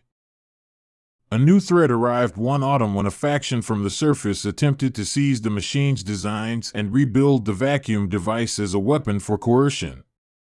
Namor found betrayal not in monsters but in men with tired hands and greed in their voices. He mobilized his diplomats and defenders in a way that exposed both firmness and the need for restraint. The result was a delicate maneuver of diplomacy and force that prevented war while also ensuring the technology would not be misused. It was a victory that came without the glamour of bloodshed but with the grim satisfaction of avoiding it. As decades passed, the city hedged its bets with science and superstition, with song and strategy, understanding that no single method could guarantee permanence. It became a place of layered defenses, ecological, technological, cultural. Namor oversaw the construction of living walls, reefs engineered to be hostile to the undead yet nourishing for sea life. He invested in cultural infrastructures that would make leaving less appealing and staying more possible. His rule matured into a stewardship that valued adaptability as much as command. In his old age, Namor walked the terraces less often, and when he did, his steps were measured by a man who had been carved by storms. He had changed, no longer simply the hot-tempered prince who gave speeches like storms, but a leader who chose a long-term peace that required patience and sometimes an attenuation of old pride. He taught new kings and queens how to rule not with fear but with calculated compassion. He had learned that survival demands both the blade and the bomb, and he hoped his teachings would be better remembered than the wars that had shaped him. The plague did not disappear so much as it became part of the ecological memory, embedded in the things that survived it. Pockets of undead remained in distant trenches, and sometimes they drifted back in small numbers. But the world had adjusted its rhythms. Strategies that had once seemed desperate were now taught as conventional wisdom in academies and schools. The memory of sacrifice remained, and Namor's choice, whatever critics had said in the early days, became a lesson in leadership, that one sometimes must choose a difficult and painful path to preserve the chance for others to have less painful lives. On a late, clear night, Namor stood at the highest point of the palace and looked at the stars reflected in the surface, the same stars that had once been a map for his ancestors. He thought of the lifeguard, of the volunteers, of all the small acts of bravery and of goodness that had kept the city alive. He felt a steadying force under him not unlike the ocean's hold, a sense that while the world might always be consumed by cycles of ruin and repair, humans, and those like them, would always find ways to remake beauty from ruin. It was a thought that did not solve everything but offered him warmth as seasons rolled into the future. He wondered how history would judge him and whether his decisions would be read as the wise rulings of a hardened leader or as the desperate measures of a frightened king. He had no need for absolutes now, and perhaps that was the only luxury he could allow himself. He understood that the record would not be fair, that it would contain both praise and censure, but histories are made by survivals and by those who have the patience to keep them alive. Namor shrugged on a private breeze of acceptance and let the sound of the ocean fill the space he had made for serenity. As the city finally leaned into a kind of sustainable peace, the lessons of the plague entered the school's curriculum and the temple sermons and the everyday rituals of Atlantean life. They became stories grandparents told at night to keep children learning how to observe the tides and the currents of human hearts. Namor watched this as an old man watching children play with toy tridents, not with the possessiveness of a king but with something softer, like a gardener who has come to love growth for its own sake. It was the sweetest lesson of all, that life, given space and care, could begin to heal its own wounds. In the end, Namor's choice had been made at the intersection of fear and love, of the terrible urgency to protect and the quieter need to keep moral ground. He had closed the gates, yes, and he had opened them when necessary. He had asked some to sacrifice, and he had been asked to bear the memory of those sacrifices. He had chosen pragmatism with pockets of humanity, and he had woven together science, song, and strategy into a living defense. It was messy, imperfect, and at times morally compromised, but it had the stubbornness of life itself. It refused to surrender to annihilation. And there in the long twilight of his reign, when the city hummed with the mundane music of survival rather than the tragic chords of war, Namor felt the ocean hold him like a patient friend. He had learned that to rule is to accept the unbearable, to carry it for others in exchange for their breathing. The Marvel zombies had come and forced a terrible choice upon him, and his answer was not wholly noble nor wholly condemnable. It was simply human, complicated, and enduring. The sea kept its secrets, but this one had allowed him to keep as a lesson that in the face of apocalypse the hardest choices often reveal both the worst and the best of who we are. The first time the waters of Atlantis carried a stench of rot, the city still glittered under intact domes and carved spires that caught the light like trophies. Silence was the only sound for a moment, long and taut, as though the ocean itself had halted to listen. Then a distant clatter began, metal against coral, the low mechanical groan of defenses waking to something the planners had never imagined. The sound threaded through the city like a threat and set people's teeth tight with a readiness that belonged to a world where the worst had to be expected. Namor stood at the highest observation balcony, his hair wet and dark against the stone, his eyes reflecting the pale luminescence of the water. He watched the horizon where the first wave rose, not with the curiosity of a king learning his fate, but with the cruelty of a ruler who had long ago learned to measure danger and answer it without hesitation. His trident caught the faint light and split it into precise shards. For him it was not a weapon of ceremony alone, it was the calculus of survival, the geometry of force and reach that he would teach his people until each apprentice's hands ached. Below the balconies, domes rose like great glass lungs, airtight bubbles that kept the sea at bay while letting light and currents pattern the city's ceremonial gardens. Those domes had been designed to resist storms, to hold off predators, to keep heat and pressure in careful balance. They had not been built to stop the idea of contagion born on animated corpses, nothing anyone in the plan's office could have drawn up. The thought of their vulnerability spread through the planners like frost, and they set to work with ink, with metal, with prayer, and with slow, desperate math. The first wave of Marvel zombies that struck Atlantis did not look like myth. They arrived as silhouettes at the edge of vision, shadows hunched against the currents, moving with an odd, jerking persistence. They came in shapes and echoes, heroes and villains warped by hunger, familiar faces rearranged into grotesque masks.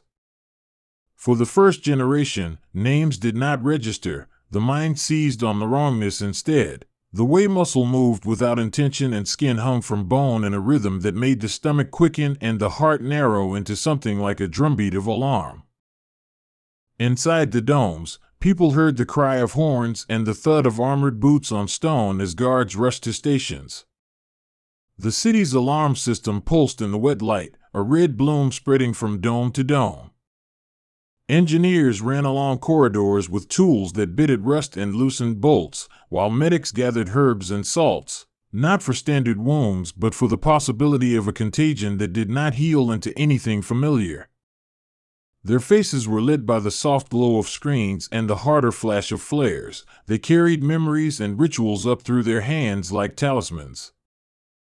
Namor ordered the gates closed with a motion that required no words. His voice, when it came, was a low authority that made people move as if tides had been commanded.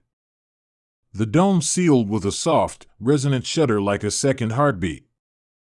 As the valves hissed and the final segment locked into place, the city felt simultaneously invincible and imprisoned, a jewel in a glass cage with a world of death pressing on the outside.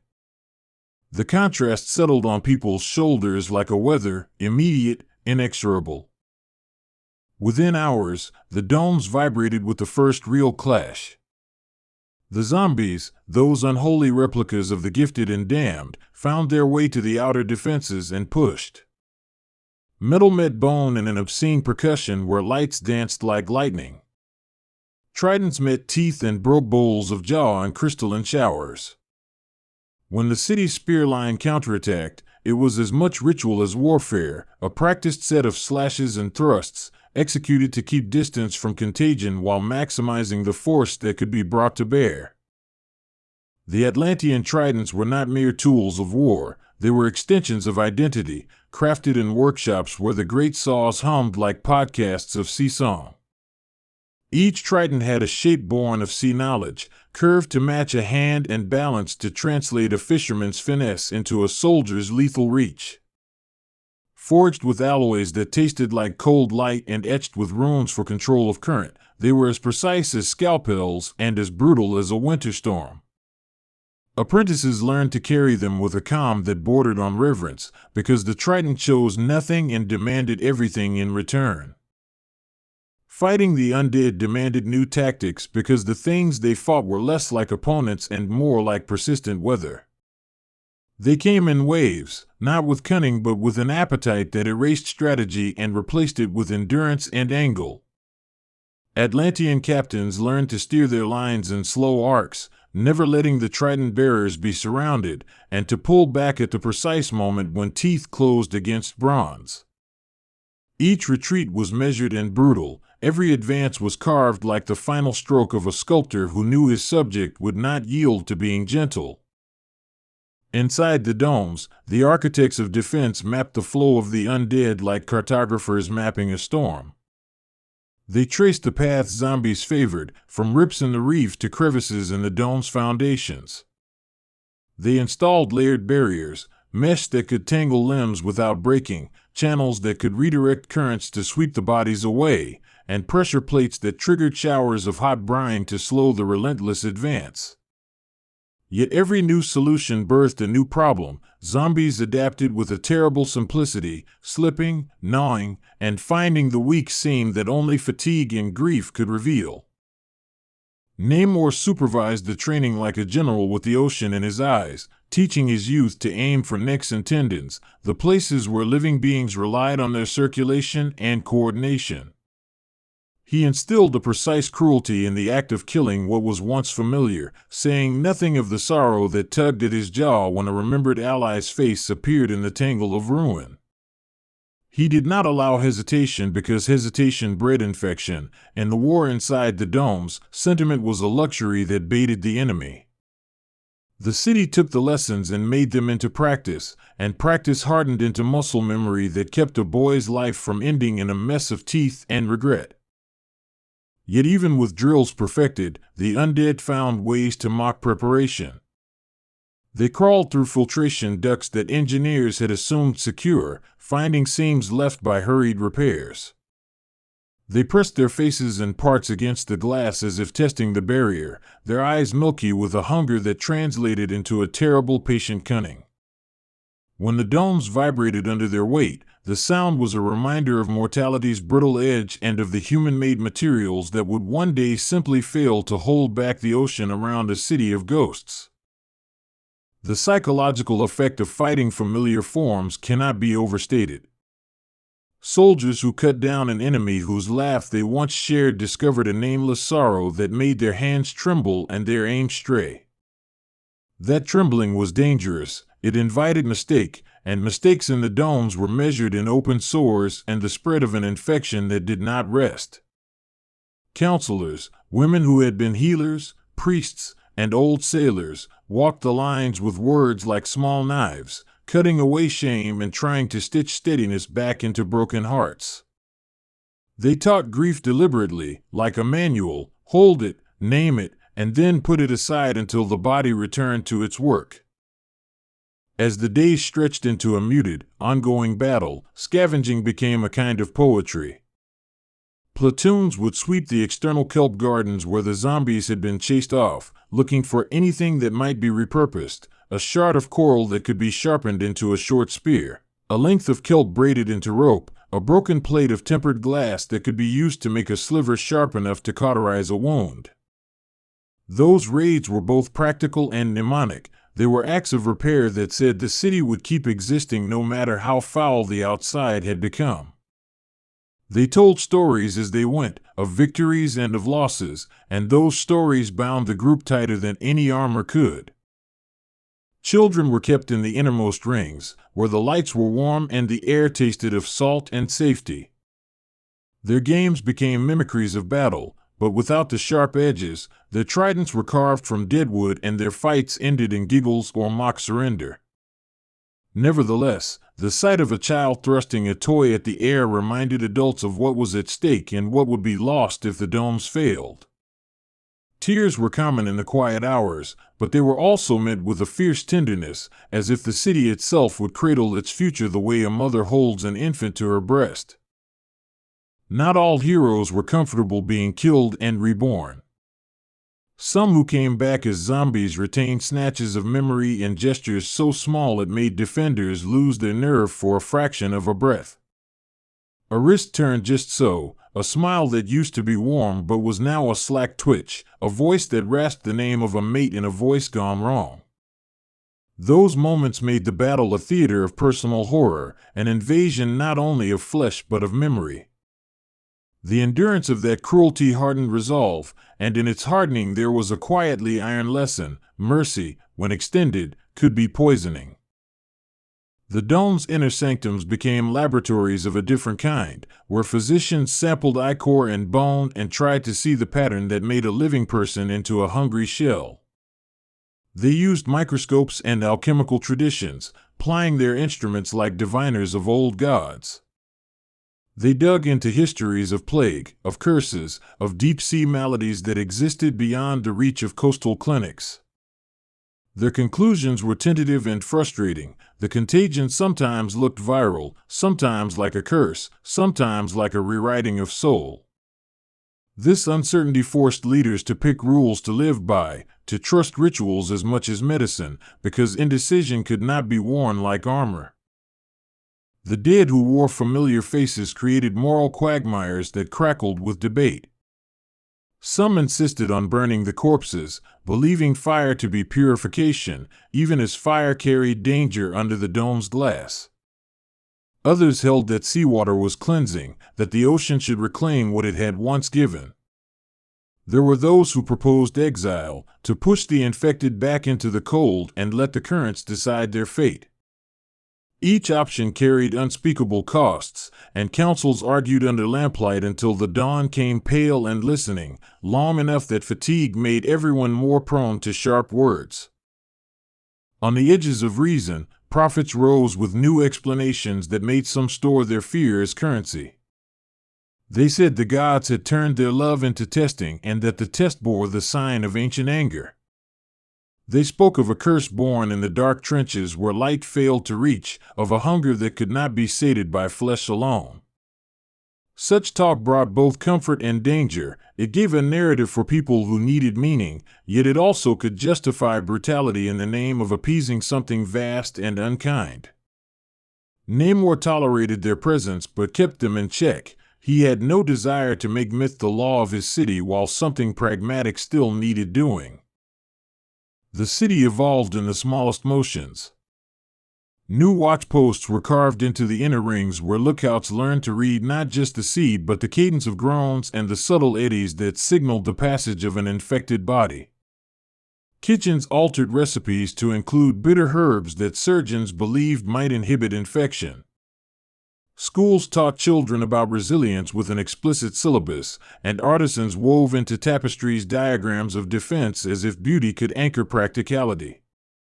All these small adaptations were part of a larger choreography of survival, a dance the city performed day by day to keep the undead from rewriting its map. At night, the domes glowed like lanterns in a rainy city, the light soft enough to make shapes gentle and sharp enough to keep the hungry at bay. In those hours, patrols were doubled and the songs of the city changed. Where once music had been for festivals and the praising of sea gods, it now became a tool of morale, a way to steady breath and to remind people that they fought not out of hatred but for the memory of what had been good. The songs were simple. They were about keeping rhythm and remembering names, and where one voice broke another rose. Those choruses held the city's energy in a delicate balance between despair and courage. Mechanical ingenuity proved as vital as martial prowess. Engineers fashioned barriers that could be deployed from within the domes, a lattice that unfolded like a living shell and prevented the undead from reaching the inner rings. They built sluices that could flood outer passages to wash bodies away and salvage their iron for mending broken tridents. Torpedoes of compressed air lifted the carrion and sent it spinning out to where currents could take it. The inventors worked with a calm urgency, refining designs based on the merciless laboratory of battle, where mistakes were measured in consumed lives and small, lingering infections. The undead learned, in their terrible way, to exploit patterns. They waited by false weaknesses and gathered in crevices where light could not reach, feigning disarray until defenders slipped and then pressing their advantage. They began to use the city's own waste and detritus as armor, smearing themselves with silt and plant matter to confuse the trident blades. This grim ingenuity forced the city to innovate in return, teaching defenders to look past what appeared broken and to see instead the lines of intention that moved under the rot. It became a chess game in which a piece could be anything, and every move cost more than metal. Among those who fought were legends who did not wear crowns but who earned their place through small, stubborn acts. There was a diver named Lyr, who could swim in the dark with a child's unlearned grace and whose eyes saw in the mid-tones nobody else noticed. She mapped currents so that sweepers knew where the bodies would collect, and in a quiet way she taught the young to move like the water instead of against it. Her contributions were not loud or ceremonious, but they saved lives in 100 tiny ways. A path opened, a flare lit earlier than the enemy expected, a trident set at just the right angle. Alongside the practical heroes were those whose talents had been taken and twisted by fate. Once powerful figures returned as husks of their former selves, and their presence frayed the edges of resolve. Soldiers who had once respected a living leader now learned to kill a semblance of them without mercy.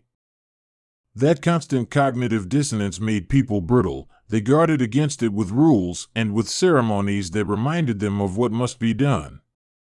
In the councils, there were always voices who warned against habituation to horror, for the mind that learns to accept monstrous acts loses some of the humanity that justifies those very acts. The war within the domes reshaped social hierarchies in subtle ways. The old distinctions, sinew of rank, bloodline, inherited privilege, proved less useful when the enemy came with neither plan nor reason. New leaders rose because they were good at certain tasks: the woman who could bake steady bread by the thousands, the man who could arrange teams like chess pieces, the healer who could make a recovery possible where others would have surrendered.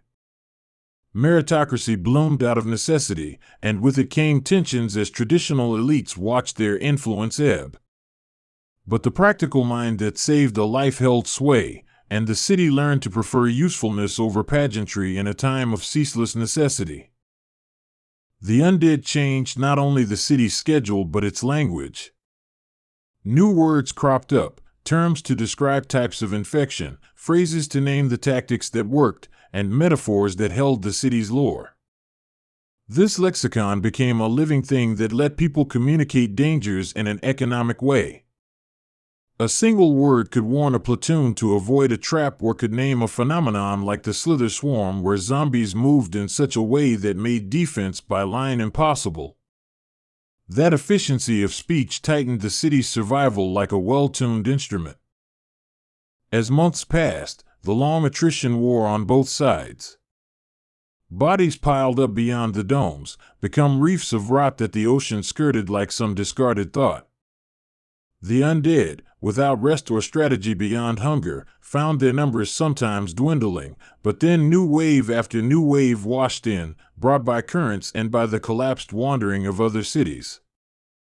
The battle became less about victory and more about endurance, which side would outlast the other, which would break in wool or in materials first. That slow measurement of strength was harder than any single engagement, for it demanded relentlessness and the preservation of purpose. Namor felt the weight of this attrition in his bones. He walked the domes in the middle hours, speaking to those who had lost, listening to those who had barely held on. He spoke little of his own grief, but he was a model. Even when he slept, he did so with one hand on his trident, as if its presence could anchor him to the city and to action. At times he allowed himself private moments, where he would stand alone beneath the dome's cracked glass and watch the undead move like a tide beyond it, an ugly mimicry of the sea he loved. Those private moments were small deaths in themselves, yet they kept him tethered to a duty he would not renegotiate. The domes suffered structural erosion from the relentless pressure and the constant need to open and close airlocks. Engineers patched joints with metals that sang faintly under strain and renewed glass panes more from faith than from the belief they would hold forever. The city's maintenance crews worked in rotations that turned them into mythic figures, always present, always bleeding from small cuts, always returning with news of another cracked seal or a weakened strut. Their labor was silent and steady, and the populace learned to bow to maintenance the way sailors bow to wind, in recognition that the smallest seam could let everything fall apart. Diplomacy with other undersea enclaves became precarious and infrequent. Messages sent by carrier currents sometimes reached other domes, but the replies were often incoherent, or delayed, or never came at all. The knowledge that other pockets of the world might be knuckled under the same fate kept the city from lashing out blindly, for there was always a chance that beyond the appetite of the undead there was a human hand trembling on a relay. This uncertainty made for a kind of careful isolationism, ready to help if help was genuine, and suspicious of any approach that might be bait for the enemy to breach the gates. Religion and ritual morphed in the face of the ongoing war. Priests reclaimed old rites of protection and rewove them into practices that acknowledged both sea and science. Temples became places to leave offerings not just for blessings but for tools, for mended walls, for the safety of those who kept overnight watch. Some rituals became deeply practical, an offering of fish for trident smiths, a candle for engineers, but the underlying function remained spiritual, to keep hope alive when logic alone could not. Each ritual was a small promise that the city would not surrender its heart to the rot outside. The nature of courage inside the domes took new definitions.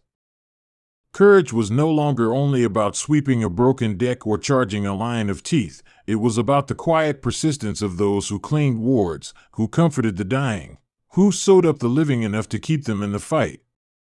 The city's honor rolls included names of craftsmen and laundry women, and the ceremony for the dead expanded to include anyone who had carried forward the tasks that kept the domes breathing. That widened recognition only strengthened the social fabric, for people began to see the city as a set of interlocking obligations rather than a map of privileges. On the other side of the glass, the undead developed grotesque microsocieties of habit and pattern. They gathered in the shadows beneath overhangs like a tide pooling around rocks, and sometimes they mimicked the motions of living people in a macabre parody. Those patterns allowed defenders to predict where they would gather and to trap them with nets of war and currents. Yet sometimes the undead broke pattern entirely, a wild, semi-intelligent swarm that moved like a single thing and overwhelmed the point no plan had thought to cover. Those moments reminded the city that the enemy had a capacity for unpredictability that could undo the best-laid schemes. Artists became chroniclers and recorders in a new way. Painters, who once celebrated the city's festivals, now documented the war in brushstrokes that were at once ceremonial and forensic. They showed, in oil and pigment, the line where the tridents met the undead and the expressions of those who fought. Murals grew in the inner rings, not of victory but of memory, to remind those who would come later what had been done to hold the city alive. The art told the story not as triumph but as testament, an acknowledgement that survival had a cost measured in human fatigue and iron. Food became both a physical and a symbolic battleground. Rations were stretched thin, and the kitchens crafted meals that fueled warriors without giving them burdensome luxuries. The city experimented with kelp cultivation, with engineered gardens that could survive under the dome's artificial lights, with nutrient-dense broths flavored to comfort and sustain. Meals were also opportunities for ritual feeding of groups, a way to bind teams that would go out on patrol and to exchange information in a setting that softened it. Those communal meals served as small fortresses of morale in an unending war. Tales spread of unexpected alliances. On rare occasions, living outsiders, men from surface wrecks or scavengers who had not yet been infected, arrived at the dome seeking refuge. They carried news of other cities, of lands in ruin, and sometimes of methods discovered in the open world for fighting the undead. Some of these arrivals were honest, others brought with them danger and deception. Vetting became its own grim work, for the city could not afford to harbor weakness and yet refused to punish every traveler before hearing their story. In one notable instance, an outsider brought a small device that pulsed with a frequency the engineers could not explain, a thumping like the heartbeat of a mechanical animal. When placed near a gathering of the undead, the device caused them to hesitate, to twitch as if hearing a memory they could not reach. The effect was partial and temporary, but it was enough to inspire both hope and fear. Could technology control the undead? If so, at what cost? What if dependence on a device that worked intermittently made the city fragile in a way no siege ever had? These questions haunted council chambers until the answers could be tested in the field. Youth took on responsibilities that in peacetime would have belonged to old men. Boys and girls learned to maintain turbines, to crawl into vents to seal leaks, to stitch wounds with a surgeon's patience. They learned not in schoolrooms but alongside men with scars and women who moved as if the work was the last thing that justified waking each morning.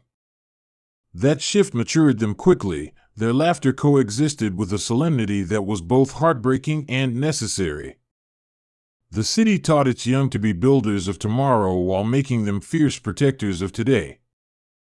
The infected sometimes displayed remnants of creative expression, gestures that once had been art. A zombie might clutch a child's toy and moan a tune wrong enough to shiver the defender's ears. Sometimes, in rare clarity, a returning figure turned a head in a manner that was distinctly human and hummed the refrain of a song. Those acts were quietly devastating. They put a small knife into the ribs of whoever could listen to them. They became, paradoxically, an argument for a difficult mercy and for a strict policy of preservation at all costs because living memory made the dead almost unbearable. The war created its own folklore, stories told with a bitter sense of humor to lighten what could not be faced openly. Tales of minor victories spread like warming fires, a trap that caught dozens overnight, an ingenious device made from an old bell used to lure and then seal a swarm, a young apprentice who saved a healer by holding off a bite with nothing but a whetstone and a prayer. These stories were at once comic and grim, and they served to keep morale buoyant, to ensure that even in small corners of the dome's laughter was heard and sometimes even felt like a weapon. There were moments of sublime cruelty that lingered in memory. One night a dome's integrity failed, a crack gave way like a lip at the edge of a wound, and cold water and a flood of undead rushed in. The defenders moved with a practiced terror, sealing what they could and retreating where necessary, but not before the horror had rewritten a pocket of a ward with shattered lives. Those events left records that strained the city's faith and spurred urgent architectural overhaul. They reminded everyone that complacency could not be allowed to take root. A single oversight could fold a neighborhood back into the open sea and leave nothing but names on the lists of the dead. Science and ritual continued to intersect in awkward ways. Priests lent their knowledge of symbolic boundaries to engineers, who in turn taught them how to use technology to reinforce those boundaries. The priesthood adjusted rites to include devices and moved with the engineers to make physical wards correspond to metaphysical ones. Together they built what some called hybrid sanctuaries, where a prayer and a metal ring worked in tandem to keep the undead at bay. These hybrid spaces became places of emotional and literal defense, holding people both physically and spiritually. As winters, or what passed for seasons between the domes, rolled by, attrition slowed into a grim patience. Some domes burned out entirely, their lights going dark as they fell silent, their names turning into myths of a city that tried and failed. The survivors of these lost domes sometimes washed ashore at Atlantis in small numbers, broken and sometimes infected, bringing rumors and desperate maps. Each tale of another dome's fall tightened the city into a ring of resolve, a determined set of people unwilling to join those statistics unless every blade and bolt had been thoroughly tested. A turning point came when the defenders began to reclaim the reef line itself, prying back territory inch by stubborn inch. Small victories accumulated into a pattern that the city learned to leverage. They set up listening posts, they studied the undead's rhythms, and then they struck at times chosen with precision. The reclaimed areas were ugly and raw, full of decomposed growth and hiding places for the undead, but they became buffer zones that turned the tide of constant attrition into a more manageable front. The city learned to astride the line between defense and counteroffense like a rider steadying a skittish horse. Fertility and children became a subject of fierce debate. Some argued that reproduction demanded resources the city could not spare, while others insisted that to deny birth was to deny the future. The city took both positions into account but landed on a middle ground. Children born during the war were to be nurtured carefully, their births documented like treaties, and their upbringing designed to produce resilient, adaptive citizens. The ethical conversation was painful, and there were those who resented the city's decision, but necessity often shaped policy in ways that left little room for romanticism. In time, survivors began to experiment with reconditioning captured undead in controlled ways, studying whether small, temporary reanimations could be taught to avoid instinctual bites. Some called the experiments hubristic, others saw them as the only way to understand the mechanism of their enemy. The trials were dangerous and often cost lives, but they yielded minute discoveries, signals of memory, reactions to certain sounds, and sometimes brief pauses that suggested residual cognition. Such experiments opened moral wounds and scientific opportunities, and the city wrestled with both.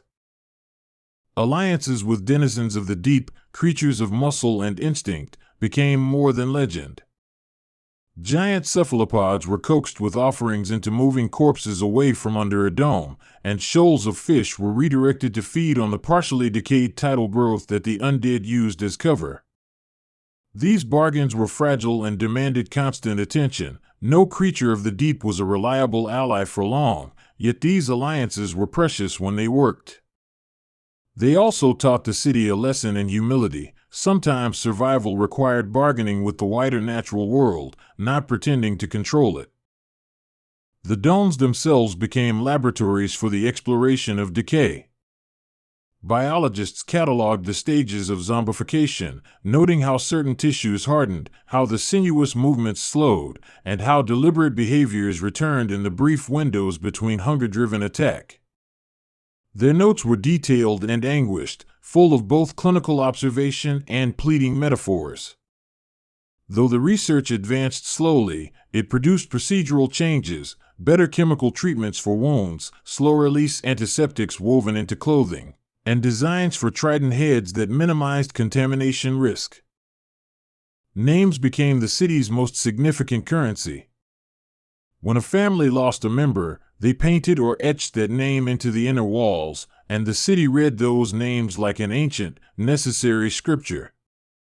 Commemorations of the dead were daily rituals, small observances that anchored grief in a place where forgetting would have been dangerous. Those names stored memory and demanded action at once, a moral tally that helped the living prioritize their efforts for those most at risk and most in need of protection. There were moral dilemmas that would have made older generations shudder. One plan suggested the deliberate exposure of one ward to the undead to gather data, essentially sacrificing a small community to save a larger population. Others argued for total quarantine and unwillingness to risk the moral cost. The debate lasted weeks and divided the city into factions with honest positions but perilous implications. In the end, the council chose a compromise that balanced risk with consent, insisting on voluntary participation backed by thorough briefings and compensation for families affected. The plan was imperfect, but it reflected the city's attempt to preserve morality amid terror. As the war wore on, people grew inventive in ways that blurred the line between life and mechanism. Prosthetic limbs made from scavenged alloy and kelp lattice became common, and they were designed not only to replace what had been lost but to augment. Some defenders preferred the new parts because they made their work easier and allowed them to fight without the risk that their living limbs might be torn and infected. This hybridization altered human bodies and habits, creating a society increasingly adapted to a life under the dome and engaged in a slow reshaping of what it meant to be Atlantean. One quiet month produced a breakthrough by accident. A group of engineers created a pump that could shift large volumes of current quickly through the reef line, a hydraulic ballet designed to dislodge trapped bodies and sweep them safely away. When they tested the pump, they discovered it did more. It altered the undead's behavior, creating a turbulence that confused them and made them incapable of coordinated attack for precious minutes. The city modified the technology and began to deploy it in targeted bursts. For the first time in a long while, they could plan with the knowledge that the sea itself could become a weapon in their favor. That success did not mean safety. The undead adapted, and in their adaptation they became more cunning. They learned to hunker in eddies that the pump could not reach and to wedge themselves into nooks that resisted being swept. The city's engineers responded with new designs, more complex and more efficient, but each solution birthed another problem. The conflict was a conversation between inventiveness and adaptation, a dialectic of attack and counterattack that kept both sides honing their tools and their craft. There were betrayals that stung deeper than any wound. Some men sold secrets to outsiders, trading knowledge of defenses for supplies they could not otherwise obtain. These acts of desperation and greed tore at the city's social fabric and forced severe responses. The leaders of Atlantis learned, painfully, that internal cohesion was as vital as external might, and they set strict terms for punishment and rehabilitation. Those measures were harsh but intended to ensure the city did not undermine itself from within. Education became an instrument of survival. Schools taught math as strategy, chemistry as medicine and weapon, and history as a lesson in errors not to be repeated. Children studied the undead not as monsters of fairy tales but as subjects of scientific classification, and they learned the ethics that must accompany knowledge that could be dangerous.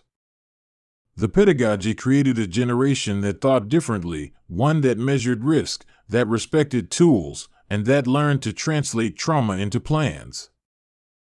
As time went on, the city took on a look of deliberate resilience, domes reinforced with extra struts, outer rings designed to break away in controlled ways to preserve the inner sanctums, and a culture that prized redundancy and durability.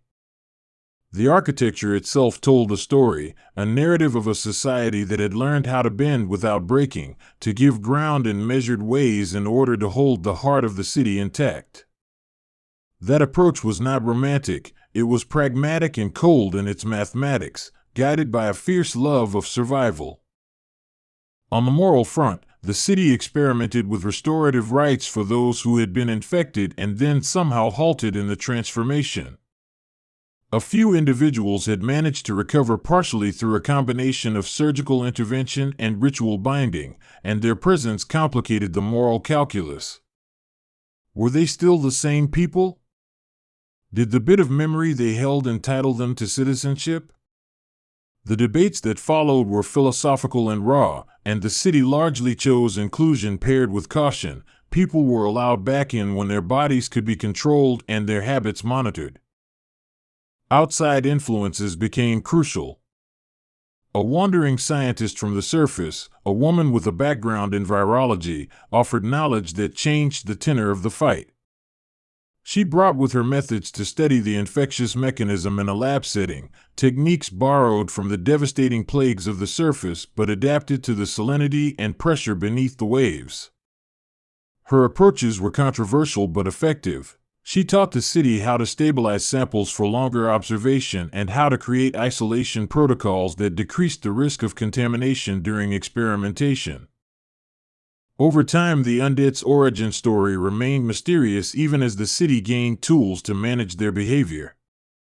Theories proliferated, some grounded in plausible science, others veering into myth.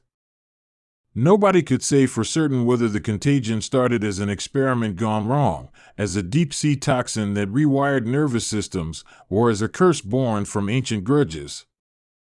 These unknowns gave rise to the most dangerous human reaction, arrogance.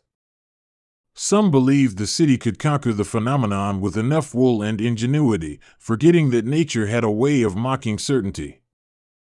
Yet human stubbornness, coupled with discipline, kept the domes alive. A heroism that was less about glory and more about erasing the small and immediate dangers marked the new generation. People learned not only how to strike but how to endure, to repair a broken plate in the middle of the night, to sit with the dying and make sure they weren't alone, to teach a child to hold a trident responsibly. Those small acts were the true engine of survival, repeated until habit fused into culture. There were moments of strange beauty amid the horror. A battered courtyard bloomed after a young gardener found a hardy strain of coral that would grow under the dome's light. The small garden became a place where people could breathe differently, where they could forget for a moment the shape of teeth beyond the glass. It did not erase the war, but it rendered it bearable, life and growth amid rot. These pockets of beauty were both healing and defiant, a way for the city to affirm life as if they could teach it to resist death. The undead made mistakes as well. Their lack of strategy sometimes led them to expose themselves to predators or to currents that carried them away. Atlantean tacticians watched these mistakes with both horror and gratitude, using them to thin the ranks and to redirect the tide of conflict. In those instances, the city learned that an enemy's stupidity can be as decisive as a commander's brilliance, and they planned accordingly. They turned the undead's flaws into lever points that could be used to relieve pressure at critical moments. At the same time, the city cultivated a code for dealing with the beyond, how to bury those who had died in clean ground, how to mark the spots of great loss, and how to remember in ways that were neither triumphal nor resigned. They wrote songs that memorialized their losses without letting anger consume them. Those rituals felt crucial, a way to make sense of the shape of the war and to carve out meaning amid chaos. When winter tides brought a pause in the assault, the city did not celebrate as much as prepare. They used the lull to double-check every seam, every trident, every supply cache. They drilled until motions were automatic and repaired until materials were exhausted. During these cold, quieter days, people spoke less of victory and more of preservation, how to keep what had been won and how to prepare for what might come next. The mood was one of a fragile, disciplined patience. The war took its toll on generations. Those who were young at the beginning aged into responsibility and then into something older and more careful. The process reshaped families and relationships. Marriages were forged under the pressure of survival, and some did not endure. Children learned the stories of the lost as if they were the city's primary texts, and the adults who survived carried the map of grief in their faces. The communal memory hardened into a shared identity. Atlanteans were survivors who had learned to make the sea both shelter and weapon. By now, the domes had become monuments to a living history. Murals, plaques, and names carved into stone reminded everyone of the cost of a steady life.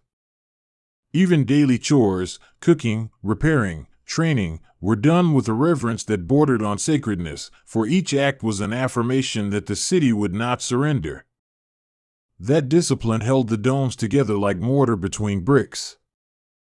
Adaptive weapons evolved further, tridents with replaceable tips, barbed snares that could be deployed quickly, nets that could trap dozens and break up a mass. The smiths became celebrated craftsmen, their work both practical and ornate.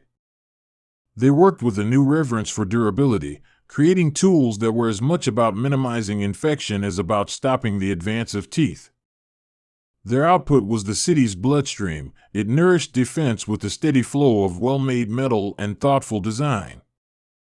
The fight against the undead catalyzed a new cultural ethos that honored labor as sacrosanct.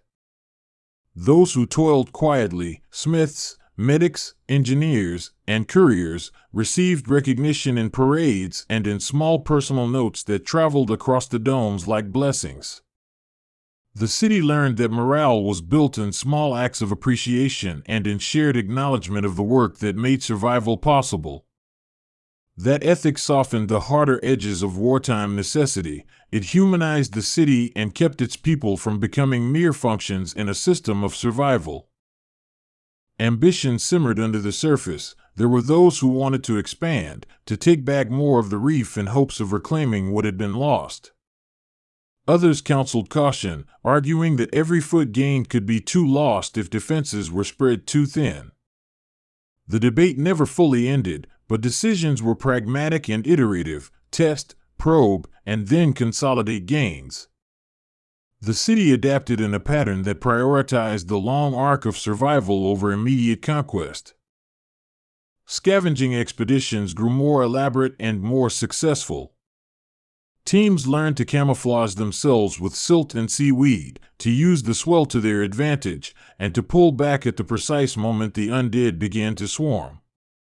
Those raids brought back not just materials but also intelligence, where the undead gathered, how their patterns shifted, and what items they seemed to prize. The information proved as valuable as metal and food, and the city turned scouting into a craft that married art and science.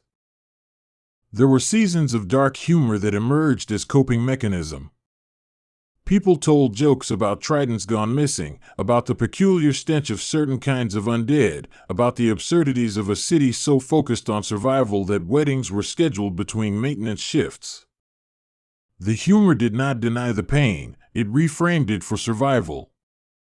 Laughter became a small rebellion, a way to assert humanity in spite of all that sought to strip it away.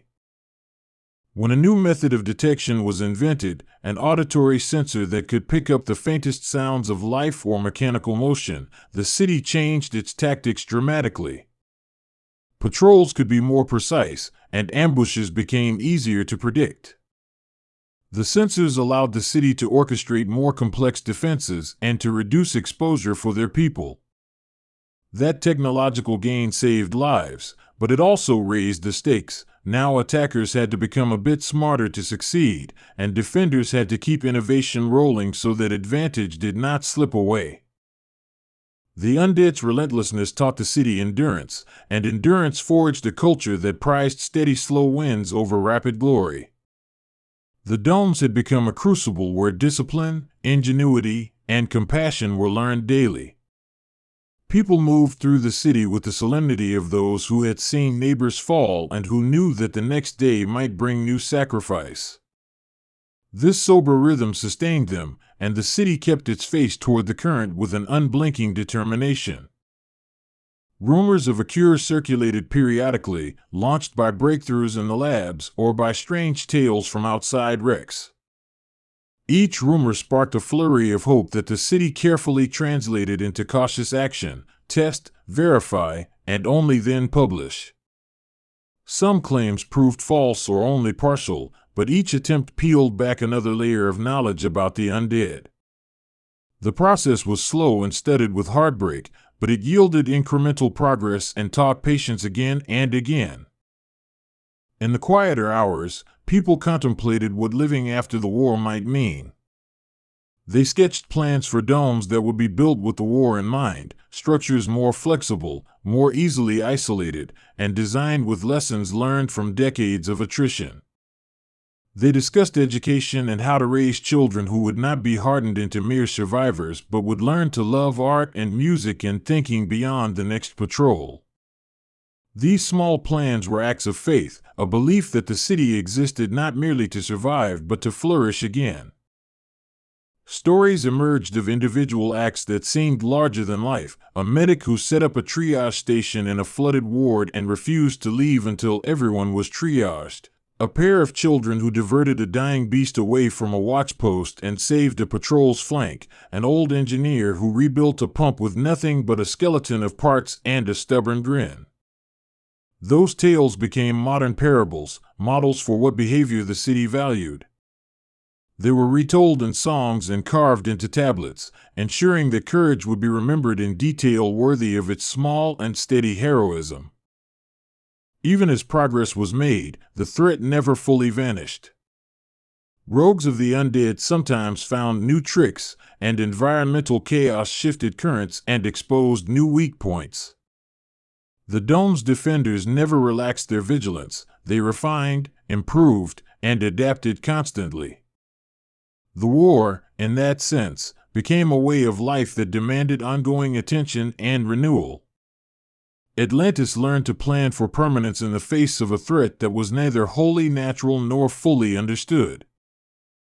Over time, the domes began to be more than mere refuges; they became laboratories for new ways of being. Education, industry, and ritual fused into a daily practice that honored both the intellect and the spirit. New forms of governance emerged from the necessity: councils of skill rather than of birth, rotating leadership, and strict transparency in decisions that affected the city's survival. These measures changed the city's ethos for good. Governance became performance under scrutiny, and people learned to trust because they had to rely on each other for life.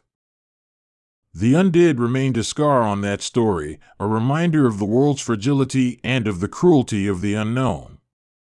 They tested the city's capacity for compassion and for decisive action, for mercy and for brutality.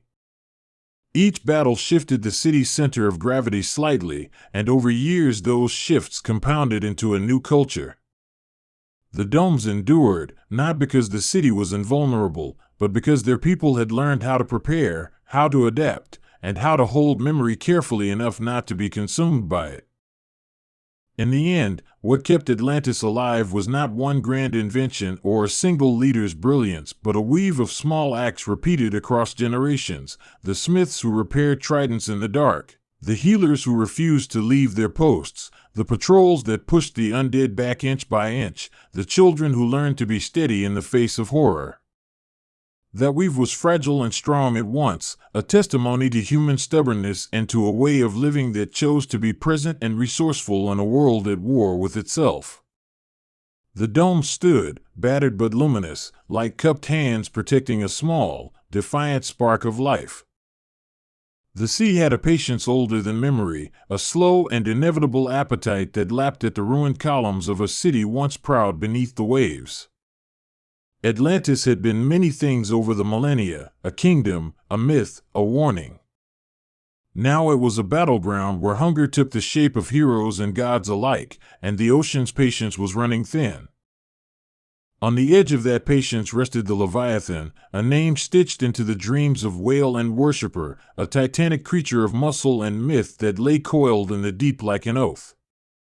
It was not merely a beast, it was a law, a living ledger that kept account of the sea's bargains and the debts of kingdoms. When the surface world bled its champions into something that was neither alive nor dead, the Leviathan felt the tremors and turned its ancient eye toward the corruption. The plague that became known as the Marvel Zombies began far above the waves, born of ashes and arrogance in crowded cities where capes once snapped and ideals once rang. When those capes were infected, it was not only flesh that changed but scale and story. Myths were devoured from the inside, leaving hollowed-out icons that wandered with a single, ravenous law. Their hunger did not heed national borders or moral compasses. It consumed everything in its path, and what could not be swallowed went to drown. Atlantis watched as the infected washed ashore in clinging nets of seaweed and iron. The Leviathan sensed a fracture in the balance between sea and sky and exhaled a sound that rearranged the currents. The elders gathered on coral terraces to speak in a language of bones and tides, and they spoke of pacts, those ancient, dangerous bargains that always asked for more than they promised. Pacts were written in blood and salt and memory in Atlantis. They were not light things, little promises made in passing, but old ledgers written by those who understood what the sea took and what it returned. The Leviathan had brokered such pacts before, the lease of safe passage in exchange for tribute, the sealing of a rift for a price to be named later. This time, the price might be a soul, or a city, or an impossible silence across the waves. It began with scouts, small groups of diverse patched with an alloy that hummed beneath their skin, tasked with mapping the edges where the zombies met the brine. They brought back hands that hung too limply and eyes that reflected moonlight like dead coin. They smelled of iron and old sea, of copper and salt and that deeper, fouler scent that made stomachs low and hearts close like holdfasts in a storm. The Leviathan watched the scouts return and considered the ledger of obligations.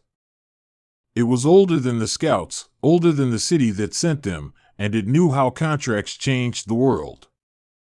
The creature did not speak as humans do, but it made its intents known through tidal shifts, through dreams of drowning whispered into the ears of those who slept nearest the coral throne. The queen of Atlantis at the time was not a queen by vanity but by the calcified will of survival.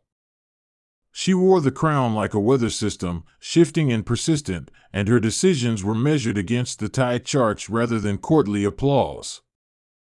When the Leviathan's dream curled about her waking mind, she rose from the coral and gathered ministers and priests, captains and persuaders, to weigh a pact that would ripple out like a stone thrown into deepest water.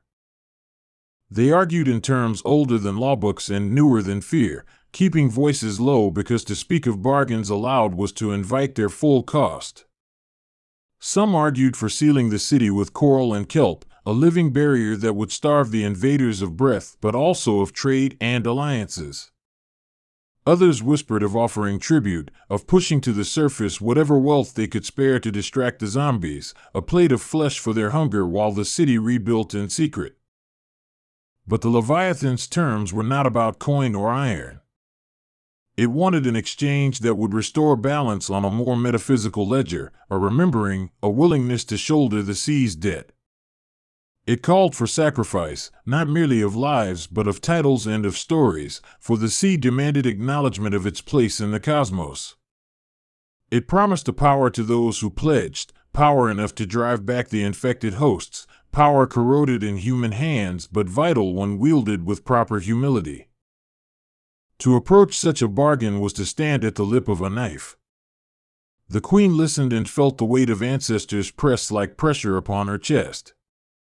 The Leviathan would help, it said in the slow language of currents, if Atlantis would bind itself closer to the old ways, offerings of song every tide, fresh stone for the seabed, and a living sacrifice who would carry its will into the world above.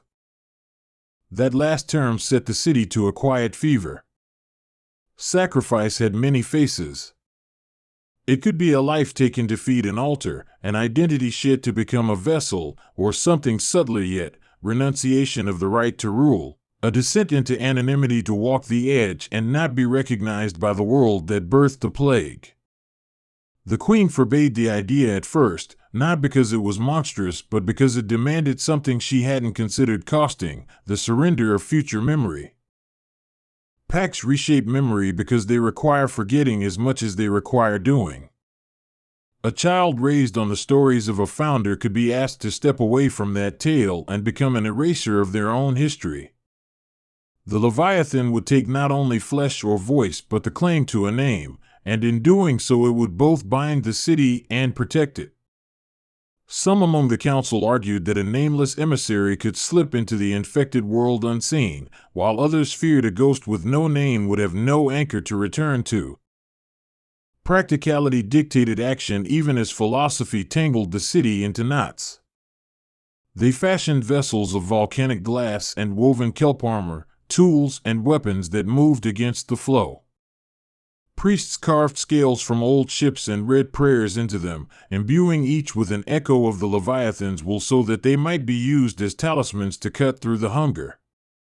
The sea itself cooperated, bringing storms that rolled the zombies back for days at a time like someone sweeping dead leaves from their doorstep. Still, attrition did its work. The infected adapted with the simplicity of hunger. The undead learned how currents favored them, how to drift into harbors where vessels lay unguarded, how to take advantage of human habit. Where once the Leviathan had rolled its bulk and broken a blockade, now it found dead champions beneath algae and iron, and the tide's breath carried the scent of rot to its nostrils. The creature's patience, though ancient, had a limit measured in the quiet between heartbeats. The named sacrifice was chosen with dread and precision. Not a criminal, not an exile, but a figure who could stride above the crushing weight of shame and carry it like a cloak. She was a captain who had once sailed the edge of maps, a woman with a laugh like Belle Buoy and hands raw from rope. Her name was Aerie, and she accepted the role with a kind of lonely clarity that made other heads nod as if relieved by a simple truth. Aerie's transformation began at the head of a procession that smelled of salt and iron and citrus used to mask terror. The Leviathan demanded a binding, a ritual of blood and bone where Aerie would be marked with the creature's own ink, a dark ichor that slid into skin and left undercurrents of something pulsing and huge. She felt the change like cold fingers rearranging her bones, a loosening at the base of her skull as if a line had been untied and the world could tilt differently without the earthen tethers it had known. But a sacrifice is rarely simple because sacrifice changes more than the person who is given over. Aerie's family faced a ripple of grief that looked like a storm from which the sea could not hide the salt. Children, brothers, old lovers gathered at the coral steps and pressed palms to the ocean as if they could return some piece of her to the water and make this bargain less sharp. They did not see the Leviathan as an enemy but as a necessary economy, a ledger keeper whose contracts were sometimes the only way to stave off extinction. Aerie walked into her new role with a lightness that surprised those who loved her, as if being bound to a vast will permitted a strange kind of freedom. The Leviathan's mark was not a chain but a map, one that enabled passage above and below, acceptance and exile, and it furnished her with a voice that could speak to currents and to the husks of once heroes. She could stand on the prow of a vessel and whisper a current into being, but with every such favor the city paid in small erasures, names lost at sea, songs untaught, histories relegated to the hush of secret grottos. Pax changed governance in quiet but seismic ways. A city that once prided itself on trade and diplomacy began to prioritize silence and ritual. Merchants found their ledgers less valuable than the whispers of priests, and ambassadors understood that any deal with the surface might require a downtown bargain with the sea that would make promises to keep and promises to forget. Those who profited most from the old order flailed like fish in drying tide pools, resenting the ascendance of songs and solemnity. Meanwhile, the Marvel zombies evolved through mimicry and memory. They aped the behaviors of heroes who had loved the sea and used those memories to hunt more effectively. A heroine who once could command weather left a ghostly echo in the infected that made storms lethargic rather than furious, drifting and luring. The zombies were not cunning in a complex sense, but their mimicry had the dangerous quality of fidelity. They repeated what had been done before with fanatical devotion, turning cherished customs into traps. This mimicry widened the Leviathan's concern. If infected champions could play at being champions, wearing capes, staging heroic gestures, then their return from the deep would be less a defeat and more a catastrophe of catechisms. How could a city regained be sure it wasn't walking into a theater staged by the undead? This fear made the Leviathan's bargain for a living emissary feel both necessary and cruel, because Ares' ability to move between realms would allow her to peer into the performance and to cut the strings if she could. She learned to move through the infected horde like a reef fish, using small, precise movements and an intimate knowledge of currents to avoid the embraces of the hungry. Her mark let her whisper to the Leviathan and to the small dark things that lived in deep cracks, and in return she felt the constant tug of an appetite she had not known before. It was not her appetite but an echo of the seas, and it reminded her daily that power, no matter how magnanimous, required a tax. One night Aerie encountered a creature that had once been a champion of the skies, now washed and keel-bent, its armor rust-clad with salt and its eyes like coins. The encounter was close and terrible. The champion's hands reached for her with reflexive mercy but found only the hunger that had replaced whatever had been its soul. Aerie spoke to it in a language of currents and memory and watched as for a single breath the champion's eyes flickered with the memory of a life lived for others before the hunger returned, snapping like a line under too much load. She tried to salvage that glimpse of humanity, to hold onto it as one holds a lantern against waves, but some things resisted rescue. The Leviathan taught her how to end the mimicry cleanly, surgically, by severing the pattern that fed the imitation. It was a brutal lesson because it required not only force but also the betrayal of recognition, destroying a body that still carried gestures of courage and love as if those gestures were masks over something rotten. In the city, rituals shifted to memorialize both the living and the dead. Shrines were erected not only to the founders but to the names erased in the wake of pacts. People sang of lost songs softly, not because they had surrendered hope but because speaking too loud invited the Leviathan's price, a reminder that every action had consequence. There was an elegy that became common in taverns and courts, a simple refrain about water keeping what we give it and giving back only after a reckoning. The surface world watched Atlantis with a cocktail of fear and fascination. Some nations sent envoys offering technologies to rebuild or weapons to slay the zombies, while others attempted to hoard their own resources, fearing contagion via trade or tide.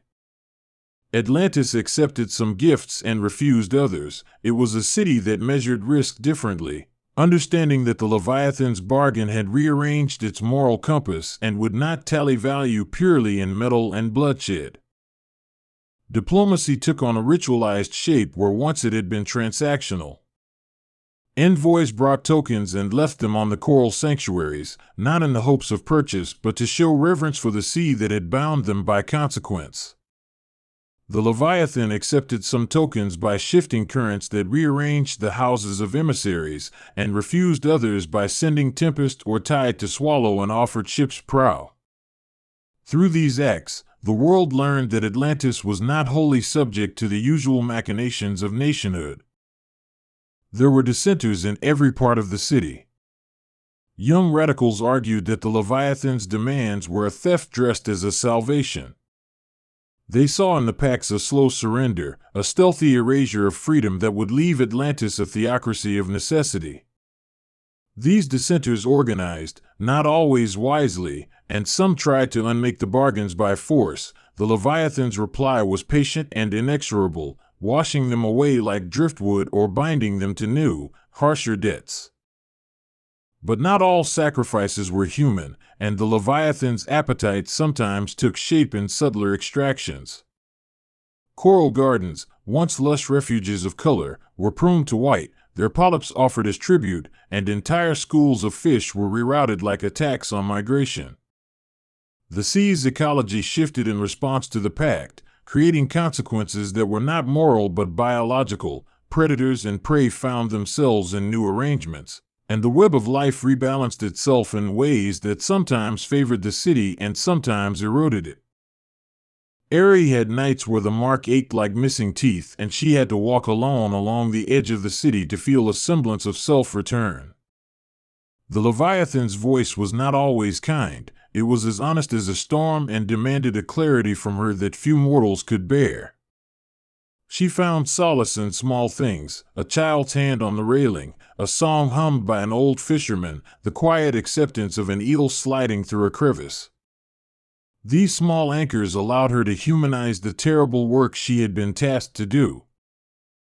The war against the Marvel zombies was not a single battle but 1,000 skirmishes across shores and shipwrecks. Each encounter had new horrors. The zombies adapted by learning to harness stolen devices, by using salvaged tech to amplify their mimicry. The Leviathan responded with colossal maneuvers, whirlpools that tore floating monstrosities apart and currents that pushed infected swarms into dead reefs. Yet each victory asked for a toll, a choral arch or a sacrificed song, and the ledger of balance grew thick with entries. There were those in the world above who saw Atlantis sacrifices and called them barbarians, primitive and superstitious. They did not see the calculus the sea demanded, or the way history had folded into obligation. They failed to understand that the Leviathan's bargains were not about cruelty but about limits, about a force that would neither let the ocean be stripped nor allow the plague to spread unchecked without exacting a price that would restore a kind of order. A new dilemma arose when a cluster of infected began to exhibit a dangerous novelty: coordination. They began to organize themselves into small packs, improvising strategies and staging feints as if led by a cunning nobody. Eri found herself hunting not just for rotted limbs but for the patterns that allowed these small units to behave smarter than the sum of their parts. The Leviathan whispered that this was the hunger learning from the last generation of heroes, inheriting their tactics and their stubbornness. To counter this, Eri and a contingent of the city's best moved into a more proactive strategy. They set traps that used currents and light as lures, painting illusions of vulnerable prey to draw the infected into narrow channels. Once confined, the Leviathan could roll, a monstrous, intelligent tidal wave that crushed and sorted them, separating mimicry from mindless hunger. The method was efficient but terrifying in its simplicity, and each execution weighed on Eri's soul. In the quiet after, the city cleaned itself with a reverence bordering on ritual, sifting bones and salvaging the non-infected remains. They buried what they could and burned what refused to die. The people of Atlantis invented new mourning practices, washing their dead in certain salts and humming precise sequences to keep the Leviathan's bargain intact, as if the sea demanded that grief be a ritual and not a private thing. As seasons cycled, the relationships between the Leviathan and the people became less transactional and more like a marriage of necessity. There was resentment, tender and raw, but also a grudging intimacy that formed between a city and the creature that governed its fate. The Leviathan taught them new ways to read the deep, when a current meant mercy and when a current meant debt, what the color of a plankton bloom told about the coming of predators, and how the ocean itself could be a weapon if handled with care. Meanwhile, the Marvel zombies grew in a more insidious direction. They began to attract creatures from the deep who found the steady presence of warm necrotic flesh a new kind of pavilion. Sharks and other apex predators, curious and cunning, discovered the benefits of feasting on the infected, and the ecosystem shifted accordingly. This introduced an unpredictable variable. Predators that learned to feed on the infected sometimes became vectors, carrying contagion into parts of the sea that had otherwise been sheltered. The Leviathan adapted by setting new rules, creating zones of quarantine where the currents were hostile to those who carried the disease. These zones were not permanent but rotated like a harvest, sometimes left fallow for weeks and sometimes reclaimed by the city for supplies. Each rotation required manpower and sacrifice. Shepherds known as tide keepers stood watch, their lives marked by the tides and their names secret for safety. The tide keepers learned to move with the rhythm of the ocean and to take lives when required, earning quiet blessings and louder condemnations in equal measure. Ares' reflection in a still pool once told her a story she hadn't expected. Her face, marked by Leviathan ink, looked less like a punishment and more like a map of responsibility. She began to accept the moral complexity of her role, the fact that to serve the sea was sometimes to do things that the surface world would never permit of its heroes.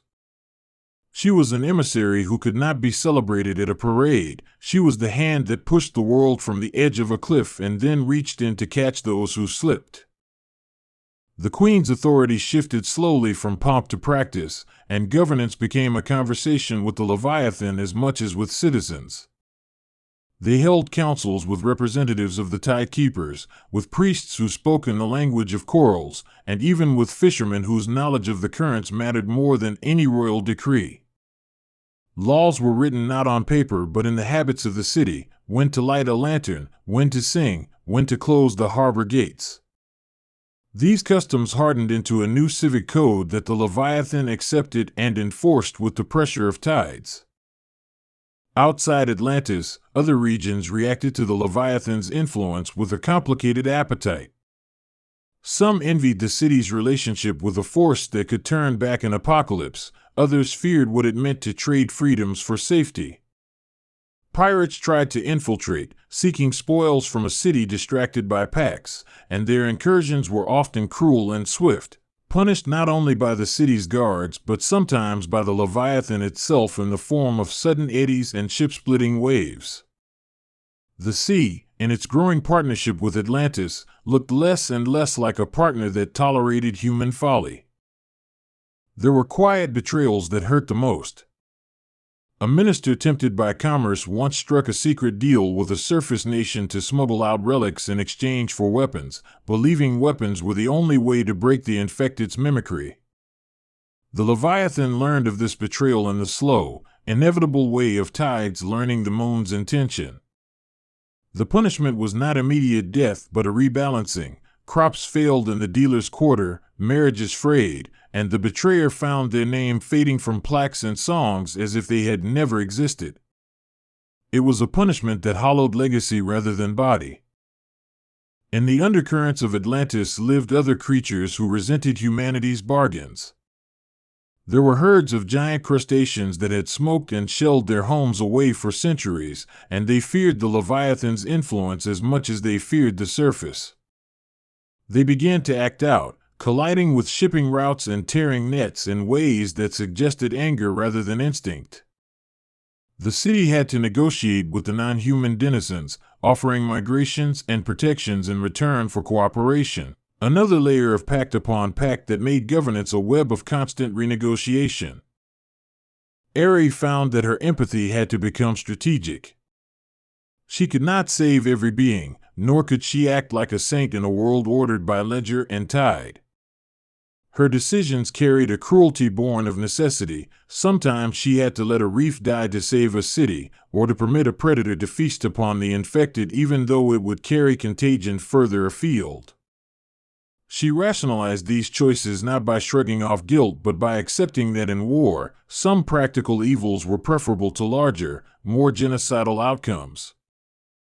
In time, the Leviathan taught her a thing about fear and hunger. They are close relatives but not the same, and one can be redirected if handled gently. It showed her how to make the infected's hunger target things that would not spread their contagion, floating kelp islands seeded with substances that rendered the undead inert rather than active.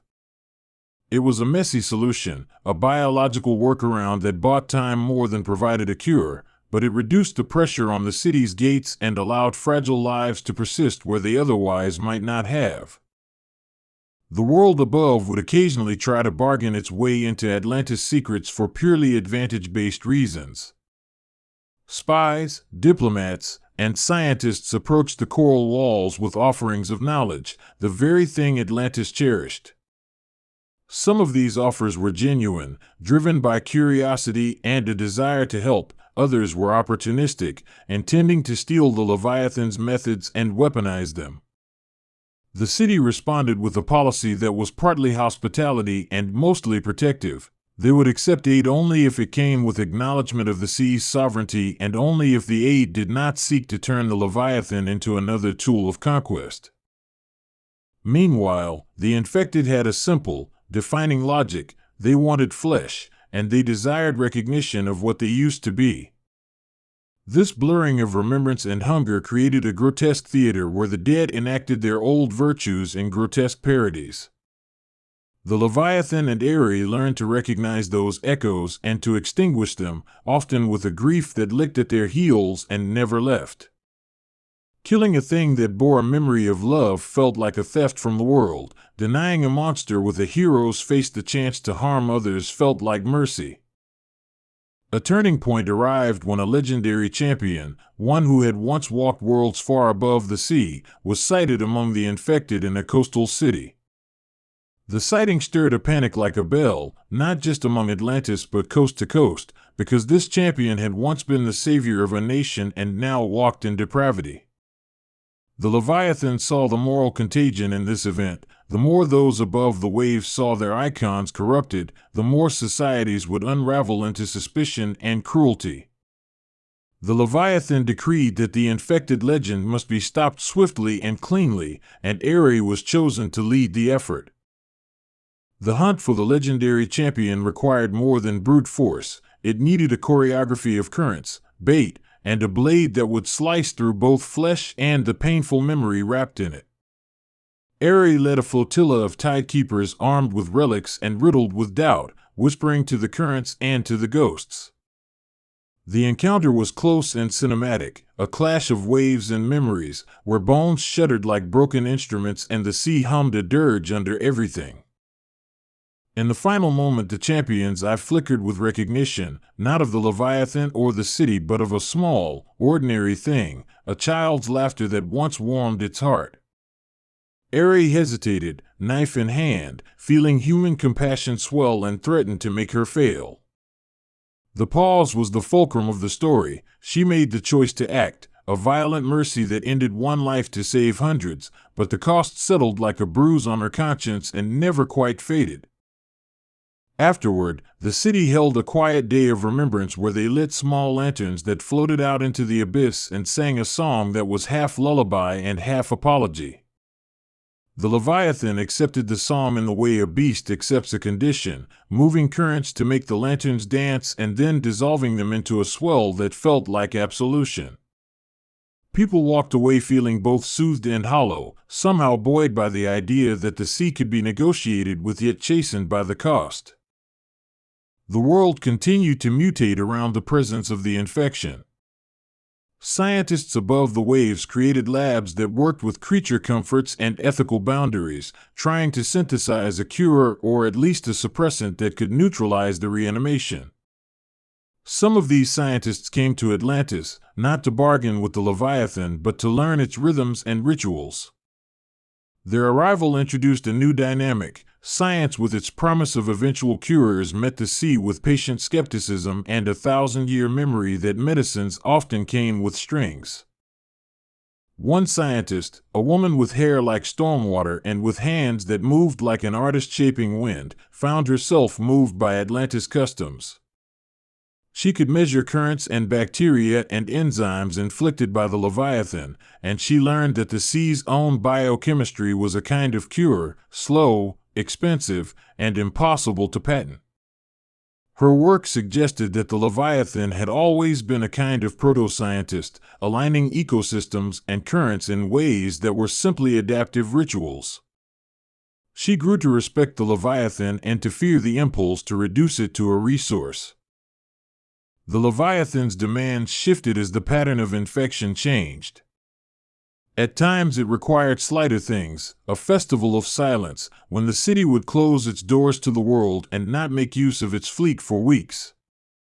Other times it demanded something heavier, like the submission of a noble lion to toil in the stone gardens as a repair of imbalance. These demands shaped a social culture that valued humility and warned of vanity. The city began to see humility not as weakness but as survivability. As the years passed, Children in Atlantis grew up with the Leviathan as a kind of custodial grandparent, an enormous presence always nudging them toward certain choices.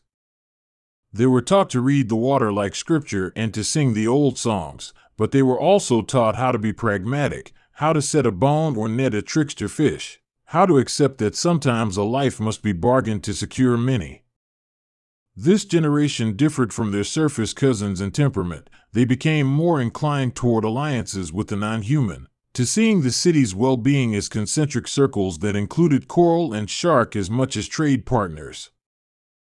Across the briny edge, other infected pockets evolved into something close to communities of their own, horror subcultures built atop decay. These pockets created their own economies, trading and dividing spoils like grotesque merchants at an endless fair.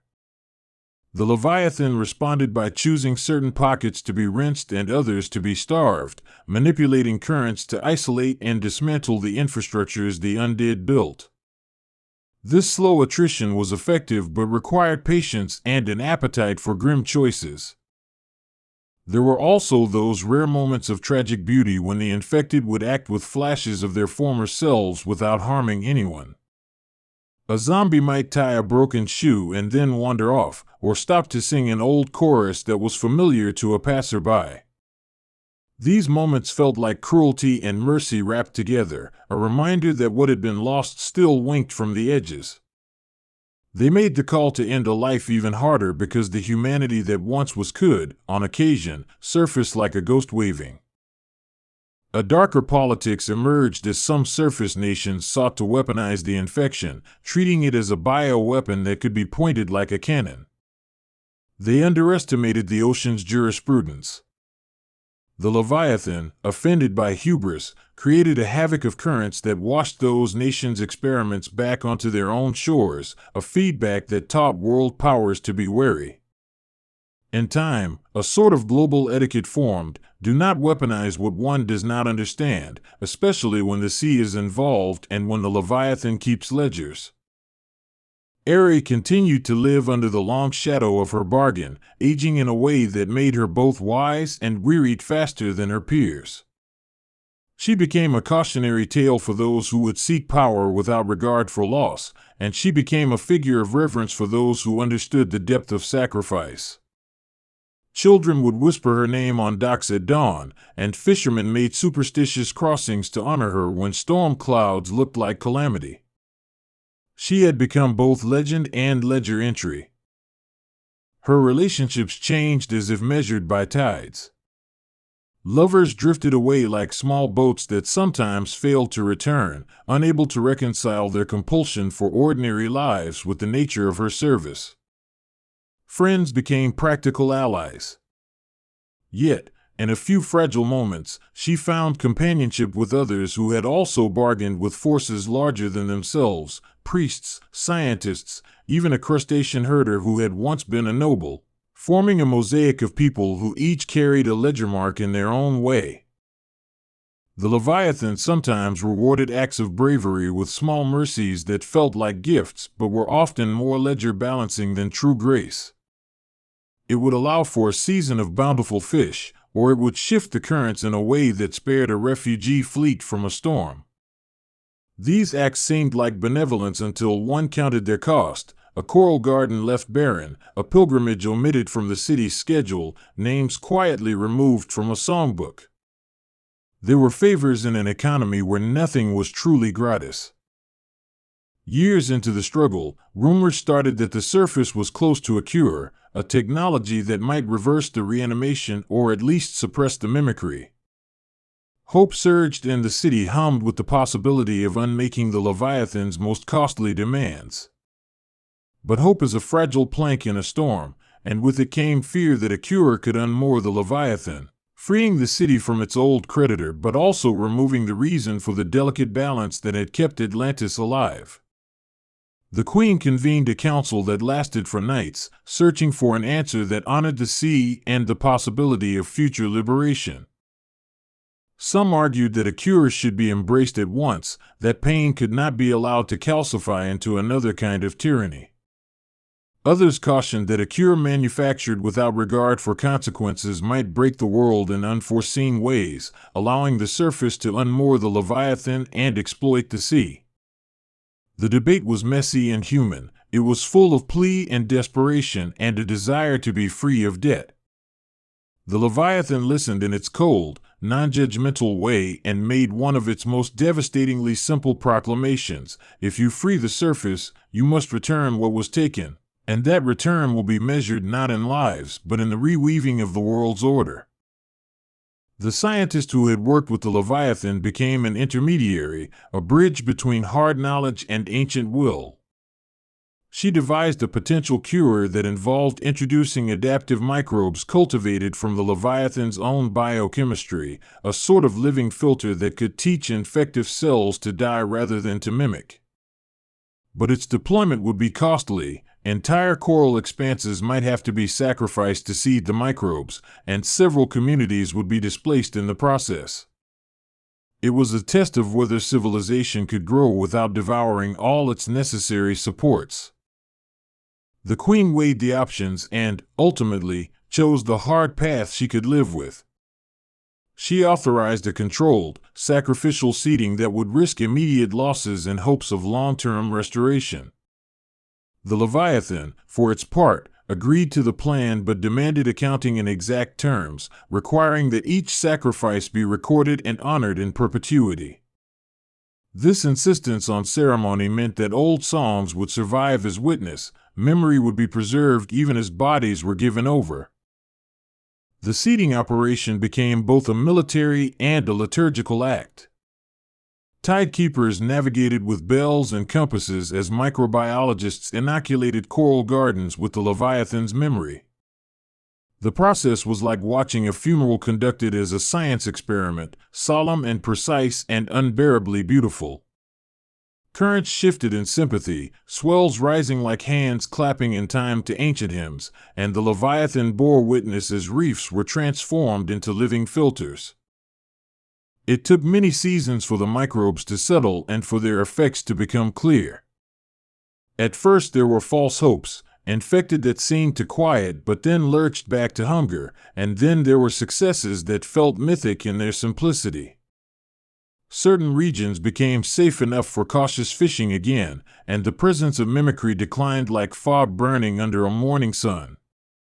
People dared to dream that a cure could unpick the tangled ledger, freeing Atlantis from its debts and the world above from its terror. But cures are never clean and never without consequence. The microbes changed the fabric of the reef in ways that technology couldn't fully anticipate. Some species declined, their niches swallowed by the new biological players, while other species flourished. The Leviathan, whose governance had always been about balance rather than preservation, adapted in a way that showed a grim pragmatism. It accepted the changes as new entries in its ledger, and in doing so it taught Atlantis yet another lesson, that even restoration demands payment in measures that cannot be counted only in saved lives.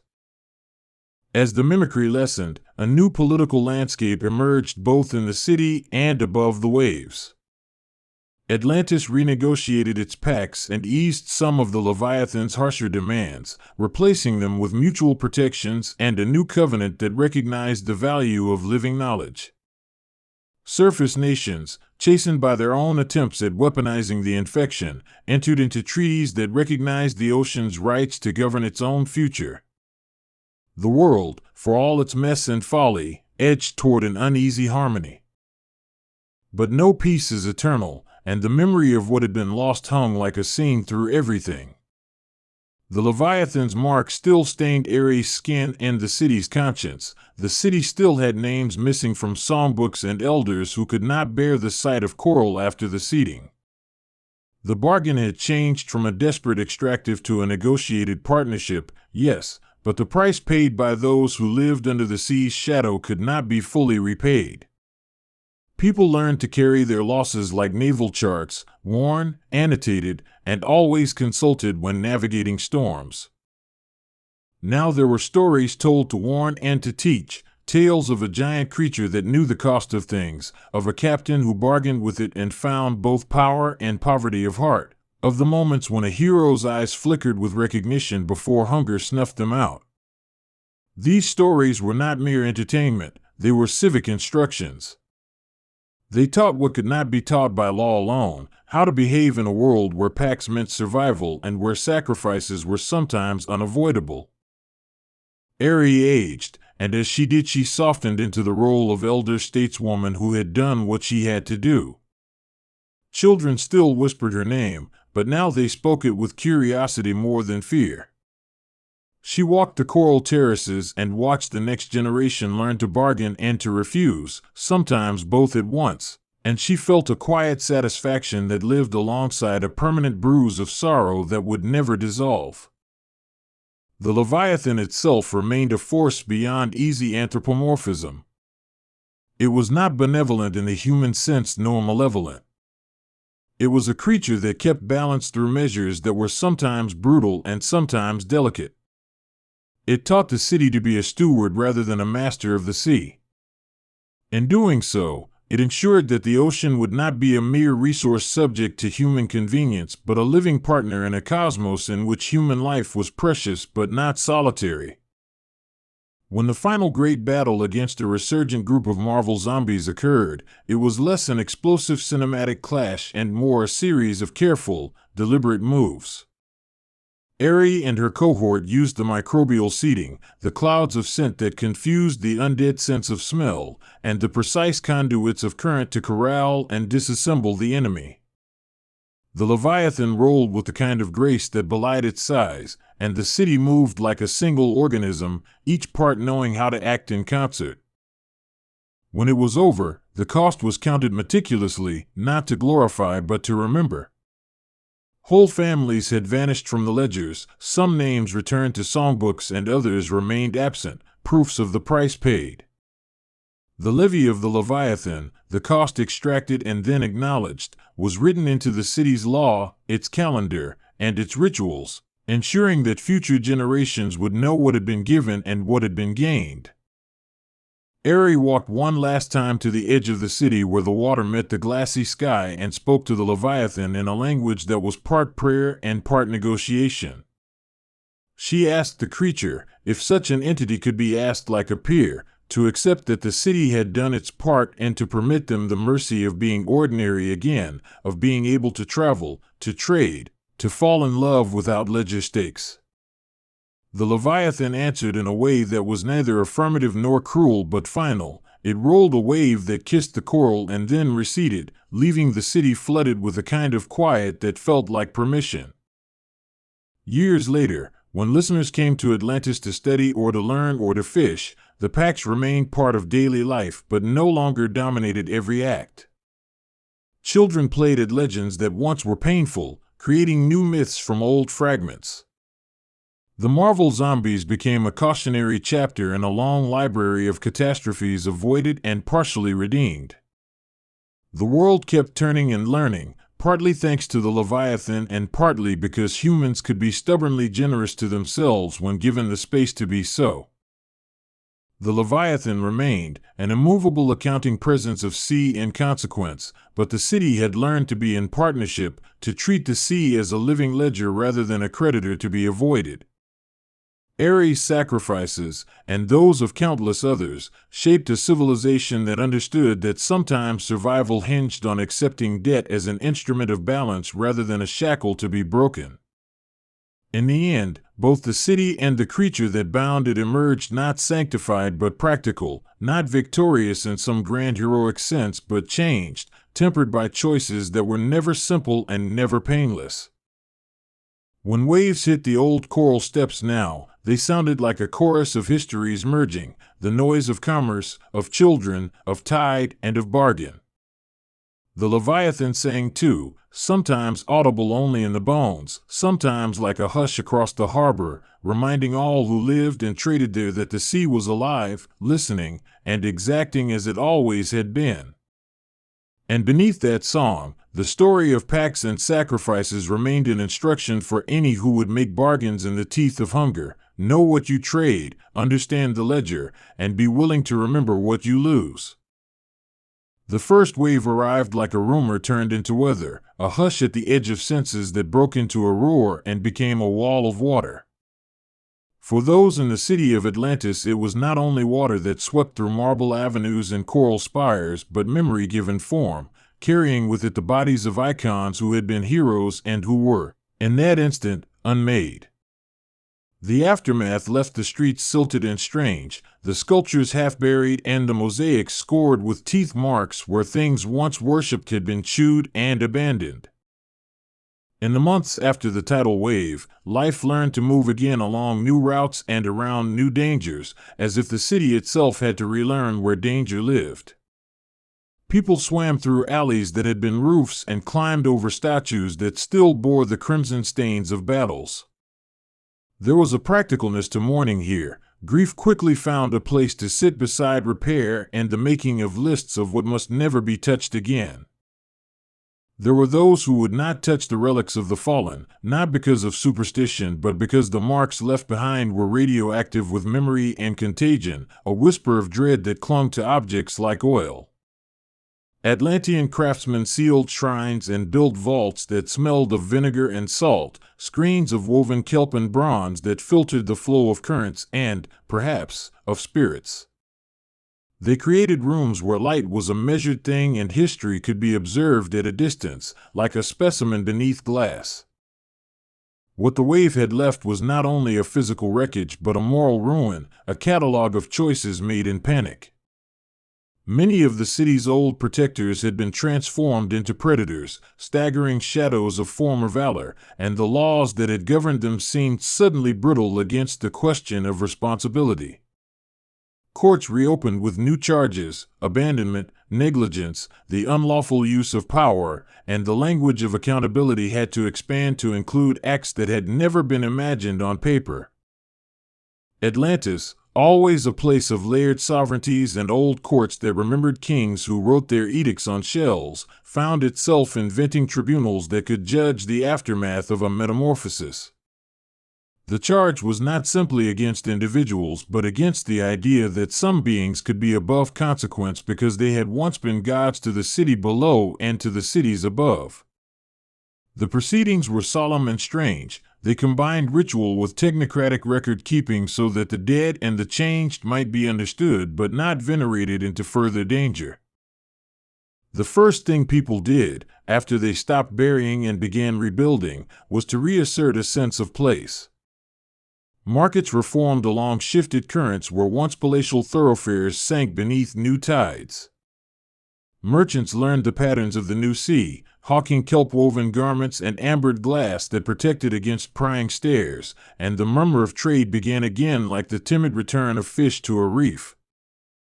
But trade was never only commerce in Atlantis, it was currency for memory and identity. A merchant might trade a preserved cloak that had belonged to a hero lost to the wave for a story told in perfect detail about the last day of battle.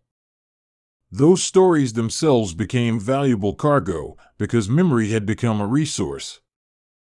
People paid for the right to remember certain versions of events, and with that exchange came power to shape future myths. Not all memories were sold or hoarded. Families gathered in small domes of woven seaweed to tell the smallest truths first: a child's laugh, a grandfather's stubbornness, so that the personal could anchor the communal. These gatherings became rituals of survival, a way of staking claim to what was human and to the ordinary that persisted despite the presence of the monstrous. Songs born from the hush after the wave populated the city, long laments sung together with defiant refrains, and their melodies braided grief with the stubborn insistence of breath. The ocean itself had been altered by that night. Where there had been clear tracts of blue, there now moved a bloom of iridescent organisms, small and bioluminescent, that fed on the same energies that had twisted venerable defenders into predators. Scientists and shamans called them different things: biophotons to the labs, the glimmering curse to the temple, but everyone agreed that the sea's skin had been changed. The city had to adapt to that new light. Structures were repainted to catch it, fish farms rearranged to shelter crops from it, and children taught to read the glow like weather. Bridges of living coral grew over places where marble had crumbled, and those corals carried within their growth rings the record of violence and recovery. Biologists took cross-sections as if reading tree rings, noting the days when toxins spiked and when the waters cleared, and they cataloged mutation after mutation in creatures that had once been ordinary. Some mutations were dreadful: lobster claws the size of grapples, eels that hummed with a low mechanical intelligence, but others were oddly beautiful. A pair of eyes rearranged into a luminous halo that made a small fish glow like a coin in the dark. There was a new industry that rose from the wreckage: remediation. Teams of divers moved like monks, hunched over benthos and cradling sick creatures to the labs. They learned to detoxify a seabed the way healers learned to dress a wound, with poultices of algae, filters made of crushed glass and bone, and long, patient tending. It was slow work, and it required humility, because the sea did not forgive errors easily. In the laboratories of the city, where ancient magic met corrosive technology, there were debates that sometimes ended in fistfights and sometimes in collaborations that felt like marriages. Sorcerers argued with engineers about whether a relic should be sealed with iron or sung into silence. Both camps agreed on one thing: leaving an artifact unchecked was a selfish thing when the city had to survive what had been unleashed by the wave. Some objects had to be destroyed. The decision to unmake a relic was never taken lightly because items carried stories and identities. Breaking a blade that had belonged to a beloved protector felt like erasing a portion of that person's life, but leaving the blade intact carried the risk of reanimation and the spread of what remained of the contagion. The artists and priests of the city devised ceremonies to honor what was lost in the act of destruction, and those ceremonies themselves became part of the archive of the wave's aftermath. At the same time, science searched for salvageables. Remnants of heroism that had been tattooed into devices and armors were carefully peeled out, piece by piece, re-engineered into protective gear and water suits for those who still kept watch. The irony was bitter and practical. The very creations that once allowed individuals to stand apart from the city were now being repurposed to keep the city alive. Engineers tried to build an ethics into their designs, clever gears that would refuse to function if turned toward violence. Living in the shadow of the wave meant rethinking safety, and the city unfolded a new architecture of caution. Neighborhoods were reshaped to be modular. Entire districts could be sealed and separated by gates of kelp and bronze if necessary. Emergency corridors ran like veins through the city's underbelly, and caches of food, medical supplies, and clean water were buried in basalt vaults to be opened only in strict rotation so that the temptation of hoarding would not rot the communal fabric. The wards around those corridors were both physical and symbolic. Sculptors built reliefs of the night sky as it had been before the wave, a reminder of a time when the surface and the deep had distinct lives. Those images were meant to teach patience, an ethical lesson disguised as nostalgia. The future would not be reclaimed in a single moment, but in acts done day by day in service of others. Not every Atlantean agreed with the direction the city was taking, and factions formed with a speed that made leaders weary. Some wanted to mirror the surface's militarized response and build an army to hunt down every sign of the undead. Others argued that militarization would create the very monsters they feared, a loop that would feed on terror until terror had eaten the city whole. Debates over defense turned into legislative fights, and the new councils learned that governance after catastrophe required the steady hand of rhetoric and the steady mind of caution. There were personal stories embedded in these political arcs, small narratives that revealed how individual people adapted or failed to adapt. A woman who had once been a stitcher of ceremonial garments set up a school to teach kids to sew waterproof seams and mending for ripped lives. A former palace guard became a farmer of kelp, tending trays of delicate seedlings that might one day be food. These reconfigured callings were a form of low heroism, the kind that had to be done quietly and consistently to keep everyone alive. Children who were born after the wave learned a different set of folkways. Their lullabies spoke of tides as neighbors to be negotiated with and of monsters as former kin who required both respect and careful distance. They were taught to navigate the city with a map that included areas to avoid and places where the glow of old power still hummed. The curriculum was both practical and ethical, the maintenance of gates as important as the study of ethics, because survival depended on the ability to recognize the past without being consumed by it. Education for adults took on a ritualistic quality as well, because memory could be dangerous when hoarded. Entire cohorts of older citizens were required to undergo debriefings where their experiences were recorded, vetted, and then archived in decentralized repositories. Those debriefings became a strange civic duty, a way of airing trauma in controlled sessions so that private memory would not metastasize into private cults.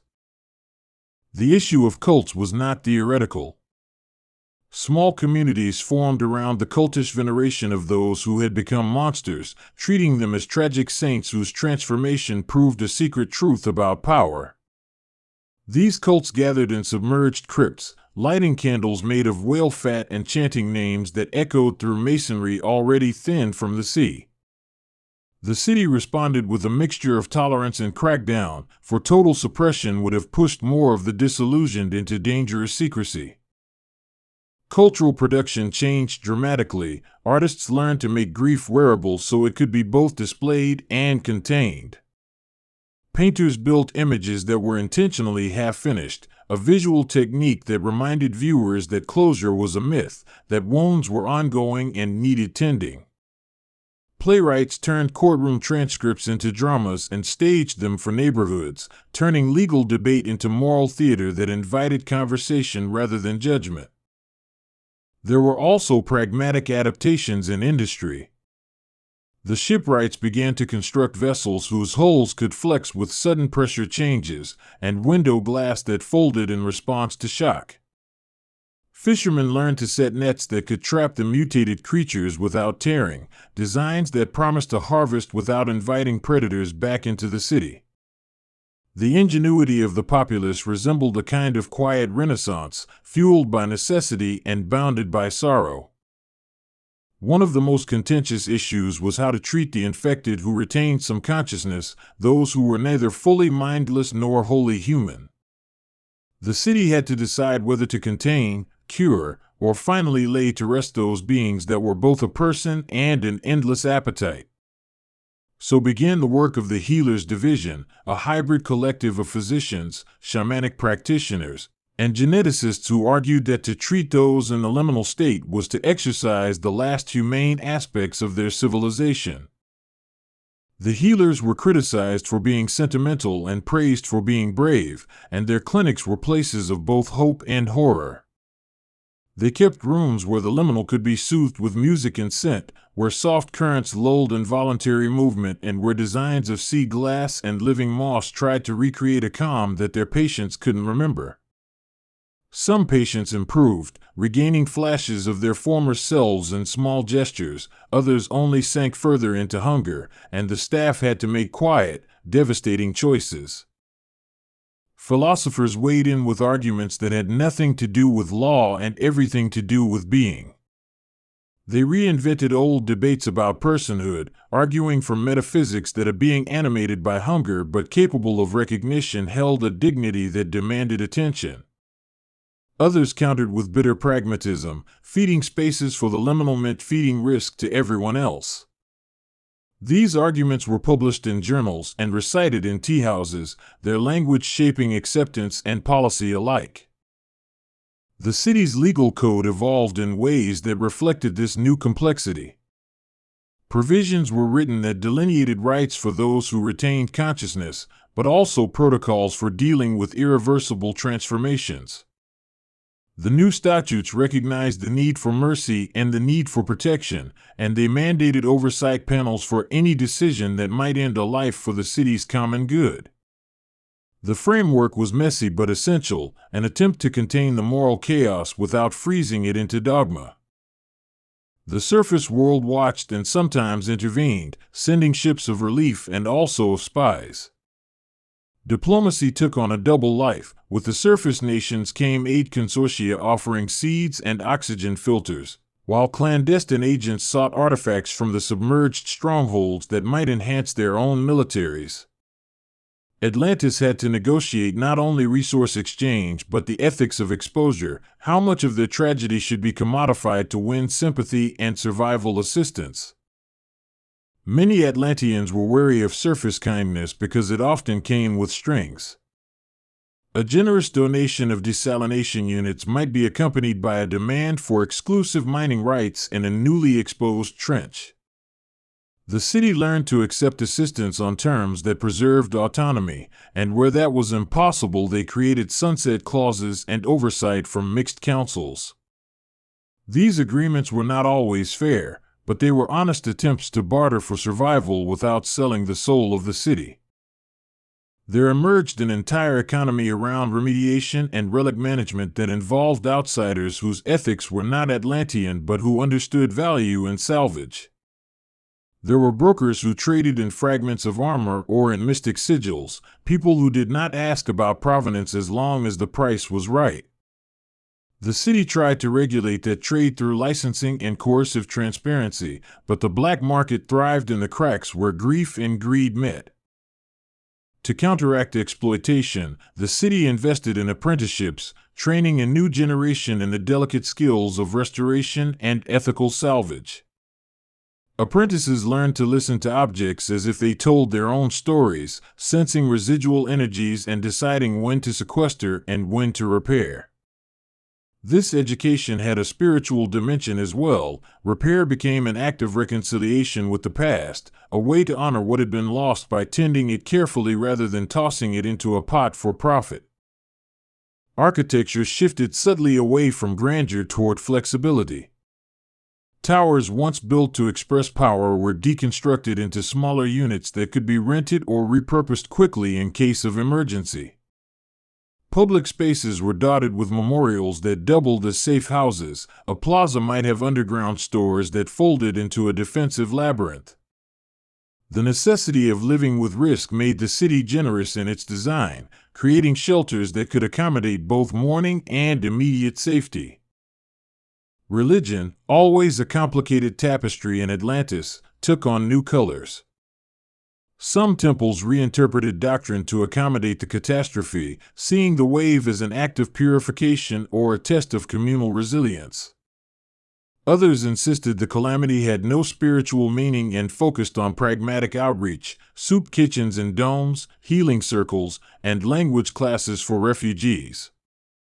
The multiplicity of faiths became a resource rather than a battleground, because shared needs forced cooperation.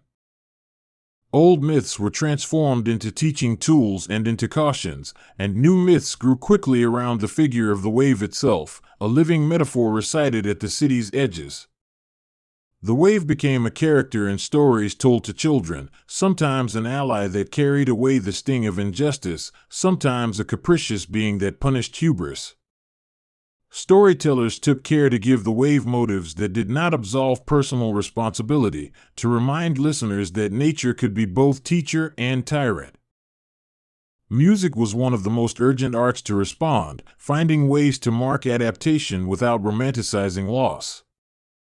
Musicians composed suites that mimicked the tempo of tides, slow for the gathered grief and quickening for the resilient joys that returned.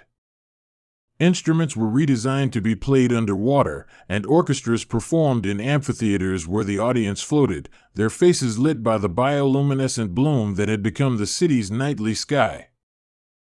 Cuisine adapted as well, and the city discovered an unexpected culinary richness in the aftermath.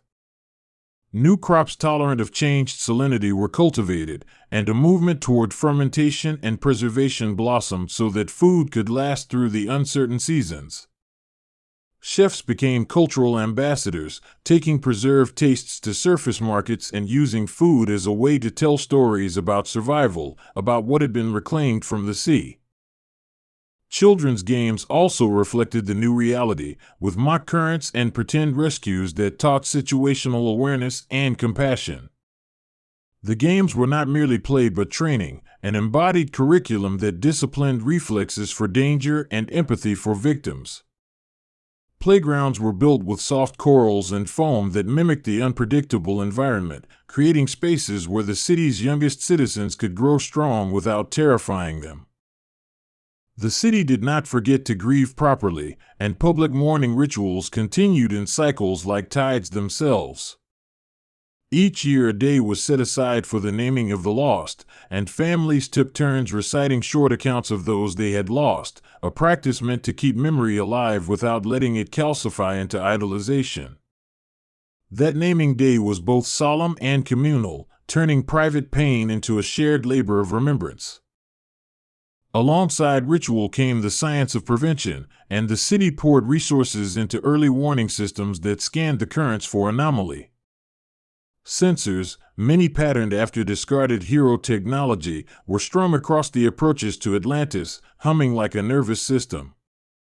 Those sensors were paired with human watchers who read signs that machine logic did not capture, the way a current smelled before a shift, the subtle anger a dolphin might display when sensing danger, combining technology and tradition.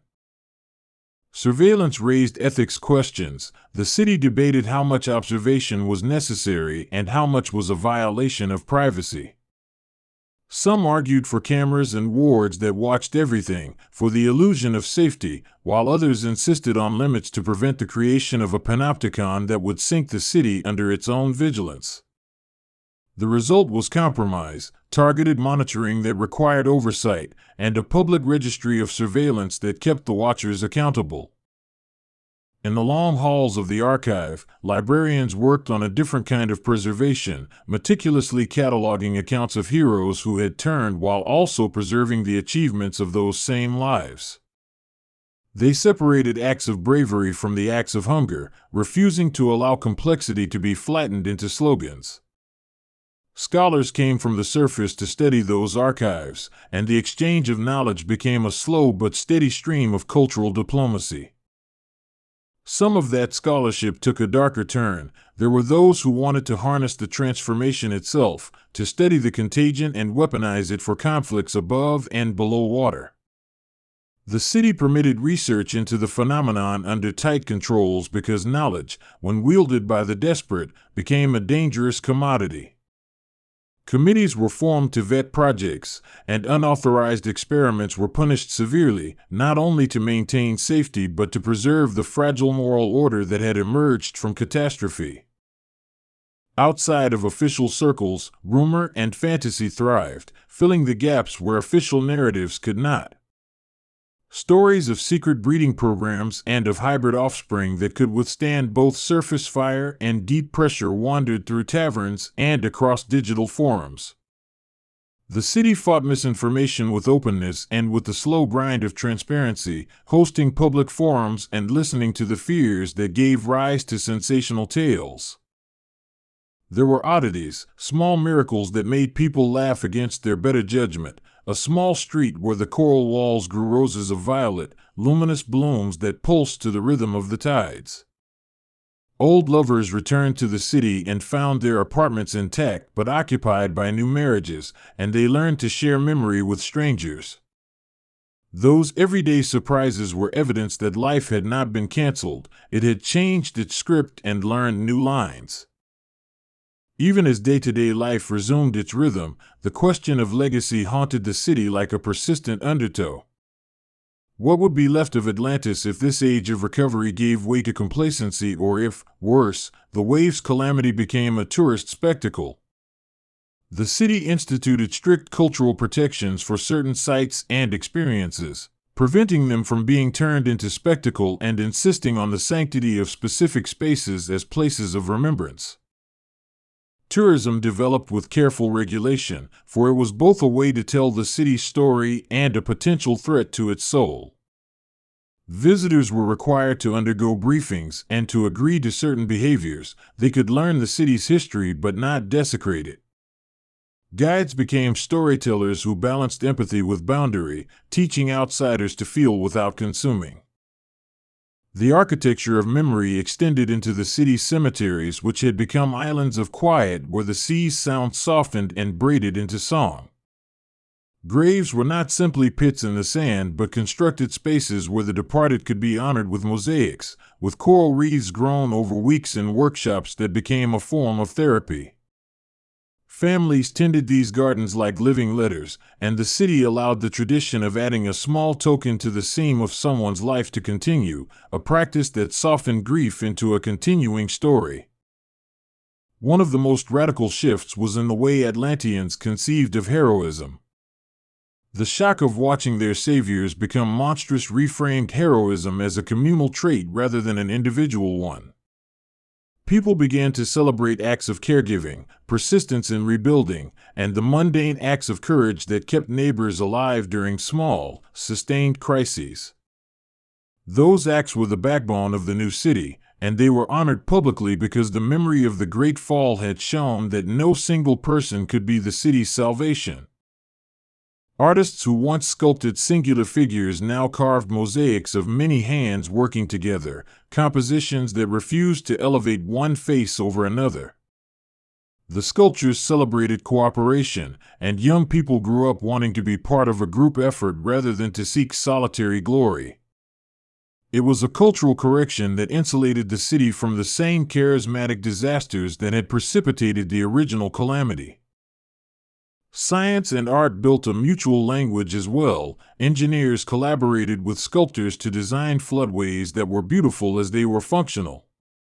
These designs softened the city's silhouette, creating motion that replicated the sea's natural ebb so the environment could be guided gently rather than controlled brutally. The results were places that felt both human and marine, spaces that flowed with intention and welcomed fish and citizens alike.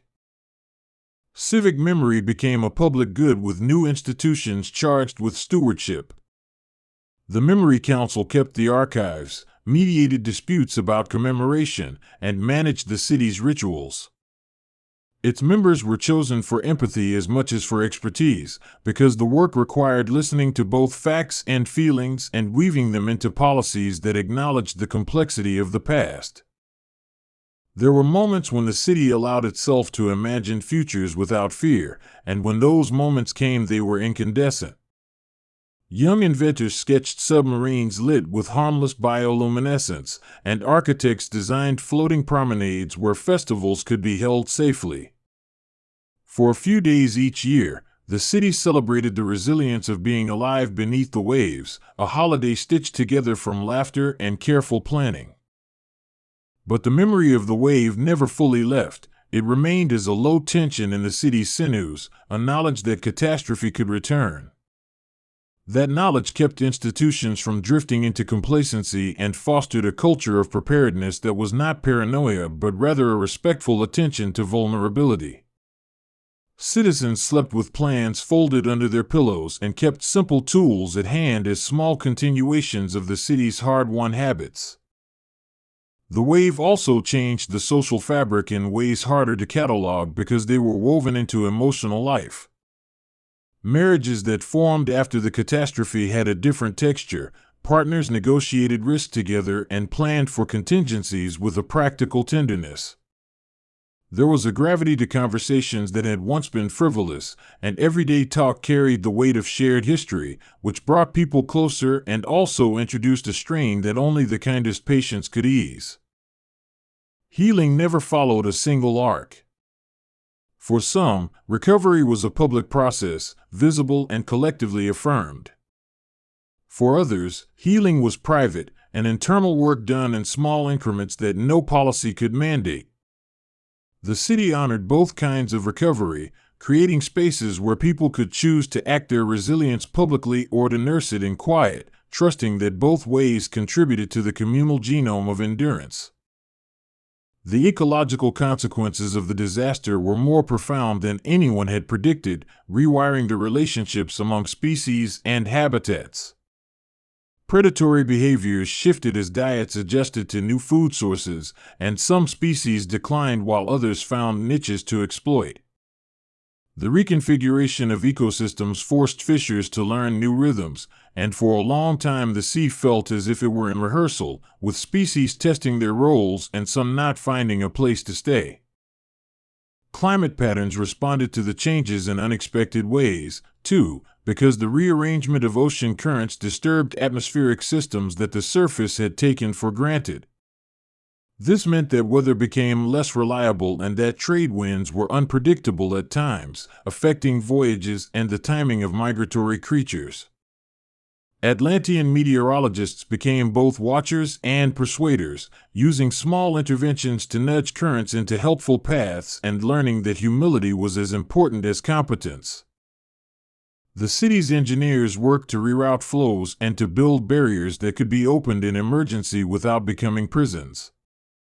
They invented mechanisms that mimicked the flexibility of living tissue, so gates would give like skin under pressure rather than snap and fracture.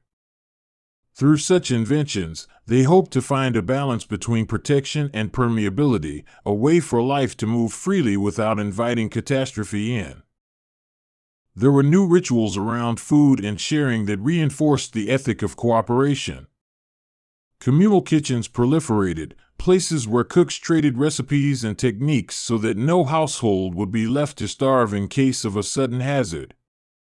These kitchens became cultural hubs where people exchanged news and where the city practiced solidarity in the daily labor of feeding itself.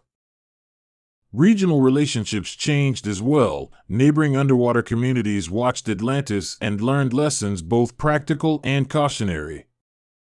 Some chose to emulate its protocols, building their own memory councils and remediation programs, while others turned inward, refusing contact with a city that had once hosted such violence. Alliances were negotiated with care, always with the unspoken recognition that catastrophe had become a shared hazard across oceans and that collaboration might be the only real defense. Diplomatic missions to the surface focused not only on aid but on building redundant systems, partnerships that would survive the breakdown of a single ally. The city insisted on networked agreements, climate-safe supply chains, and joint research initiatives that would distribute knowledge rather than hoard it. This architecture of reciprocity strengthened Atlantis' security and gave it moral high ground in negotiating for resources in a world where desperation often corrupted dealings. Music and literature became mediums for the ongoing moral debates about culpability and redemption. Poets wrote long scrolls that tracked a life of heroism into a life of hunger, refusing to flatten either identity. These works were read aloud in public spaces, sometimes to provoke, sometimes to console, and often to remind citizens that complexity was the true texture of a life, not the simplified narratives that grief sometimes demanded. Families developed new rites of passage to reflect the reality of living in a changed world. Coming-of-age ceremonies included training in remediation and in the ethics of dealing with artifacts, and young adults swore oaths not only to their families but to the city itself. These promises were pragmatic and symbolic, weaving the personal into a civic contract that bound each life to the community's long-term survival. The legal system continued to evolve, and it began to recognize forms of restitution that were not simply punitive but reparative. People who had collaborated with outside forces for private profit had to contribute to city projects aimed at healing the seabed and supporting families who had lost everything. This approach acknowledged that material compensation could not restore everything but that it could be used to remake some of the conditions that had allowed exploitation to flourish. The city's narrative transformed through rituals of pedagogy and through public art that refused closure while inviting engagement. Mosaics of the city's history were updated yearly, not to overwrite the past but to add layers, so that the archive remained dynamic and alive. That living archive prevented nostalgia from becoming a barrier to progress and kept the city's culture supple and self-critical. One of the more delicate projects involved dealing with the children of those infected who had been cared for in clinics. These children were not the same as others. Some bore marks of exposure that altered their perception of hunger and desire. The healers and educators worked together to ensure these children had supportive communities and did not become wards of fear, creating programs that emphasized agency, consent, and the capacity to choose a life that did not replay the city's worst nightmares. Artists became activists in pragmatic ways, using their craft to create public signs and interactive installations that taught safety and ethics without lecturing.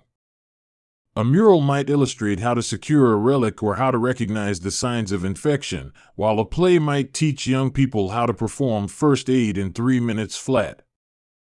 These cultural interventions were effective because they spoke to people's hearts and hands, not only to their heads. There was also subtle transformation in language itself. Words that had once described unambiguous heroism now took on qualifiers and complexities, and the speech of the city adapted by inventing new phrases that embodied humility. No one used the word invincible with the casual confidence they had before. Instead, they spoke of durable things and tenable structures, a linguistic shift that shaped the very way people imagined endurance. The city kept many of its rituals private, knowing that some griefs were meant to be held within intimate circles and not turned into spectacle. There were midnight processions, quiet dances and hidden atria that honored lost relatives in ways that felt personal and specific. Such rituals were small resistances to public metrics of recovery, affirmations that not all healing had to be visible to be valid. Healthcare systems restructured to handle the combination of trauma and infection, producing cross-trained professionals who were as comfortable binding a wound as they were reading a patient's nightmares. Clinics hired artisans to weave comforting fabrics that could reduce the sting of contaminated memories, and therapists trained in narrative techniques helped people retell events in ways that allowed pain and agency to coexist. This holistic approach recognized that medical care in a city reborn from catastrophe needed to be as much about mind and story as about body. The sea's new denizens, a generation of creatures born after the wave, became the subject of both wonder and study. They carried adaptations that no fish had previously needed and behaviors that suggested a reorientation of community norms among non-human life. Witnessing these creatures learn to navigate the new currents offered a model for the city's own learning process, patience, flexibility, and the possibility that life could find inventive solutions to previously intractable problems. Conversations about reparations and memorials continued to animate politics, and compromise often emerged through creative public gestures. The city instituted both a physical monument and a living fund that supported descendants of those who had been most devastated by the wave. This dual approach combined remembrance with active redistribution so that memory was not only an archive but a mechanism for future support. Nighttime in Atlantis developed its own rituals that balanced caution with celebration. Lantern festivals were conducted with biolight that could be extinguished instantly, an acknowledgement that delight must be paired with readiness. People learned that joy did not betray grief and that celebrating life was itself an act of respect for those who had perished. The city's boundaries remained porous by design, a recognition that isolation would only ensure stagnation. Trade and cultural exchange were encouraged within limits, because openness brought resources and ideas that sustained long-term resilience. Yet permeability was carefully regulated so that exposure did not become exploitation and so that contact could be reciprocal, not extractive.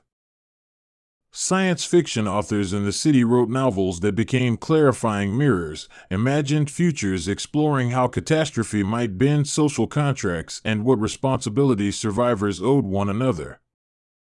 Those novels were read widely and used as discussion texts in schools and councils because fiction could test moral dilemmas in ways data could not. The imagined scenarios helped policymakers envision consequences that had not yet occurred and therefore plan with a richer ethical imagination. The city developed a language of repair that extended to objects, people, and institutions. Repair ceremonies were performed with solemnity and humor, technicians and artists would name the parts they mended, sometimes whispering apologies to broken things. These rituals reframed mending as an act of humility, an admission that strength is not an innate trait but often the result of attention and care. There were darker edges to the city's recovery, times when hunger for resources led communities to make compromises that stained their reputations. Smugglers and warlords tried to exploit the lingering chaos, and the city had to respond with both force and negotiation. The stance taken was often pragmatic: protect the vulnerable first, negotiate second, and never allow trauma to be turned directly into profit. Atlantean literature matured in response to the slow, cumulative experience of the years after the wave. Novels, poems, and chronicles insisted on the coexistence of heroism and fallibility, weaving narratives that honored courage without ignoring the consequences of unaccountable power. These texts became part of the education curriculum and were recited in public readings that served both an aesthetic and a civic function. The legal frameworks around property and looting were clarified and enforced, largely because material scarcity had tempted otherwise decent people into desperate actions. Courts established principles about salvage and about the ethical acquisition of artifacts encountered in the wave's wake, insisting that consent and context mattered in recovery. The enforcement reminded citizens that even in survival, ethics were not a luxury but a necessity. The city developed its own small industries around psychological resilience. Craftspeople sold talismans that had no mystical power but were meaningful in ritual contexts, and psychotherapists offered services on scales that matched households' incomes. The economy of care became a legitimate sector, with its own standards, apprenticeships, and ethical codes, and it proved instrumental in holding together people whose internal lives had been rent by catastrophe. One of the most moving adaptations was the practice of collective storytelling, where entire neighborhoods would sit in circles and weave their experiences into communal narratives. These stories acknowledged contradictions and named the city's wounds without pretending to sew them shut. They were a way to ensure that history remained communal property and not a commodity for a few to exploit. The physical landscape of Atlantis continued to change gradually, influenced by currents reshaped by human intervention and by the slow reclamation of wreckage by coral and weed. Old structures became the basis for new ecosystems, windows became reefs where life nested, and door frames turned into archways for seaweed forests. The city's aesthetic shifted toward the organic, a recognition that rigid monuments could not hold in a world that had been liquefied and reformed. Across generations, the practice of humility became institutionalized, not as a moral tacked on for good measure but as a civic virtue that was taught, enforced, and celebrated. Leaders were chosen as much for their capacity to listen as for their charisma, and the highest honors in the city were often awarded to those who had quietly ensured others' survival rather than to public victors.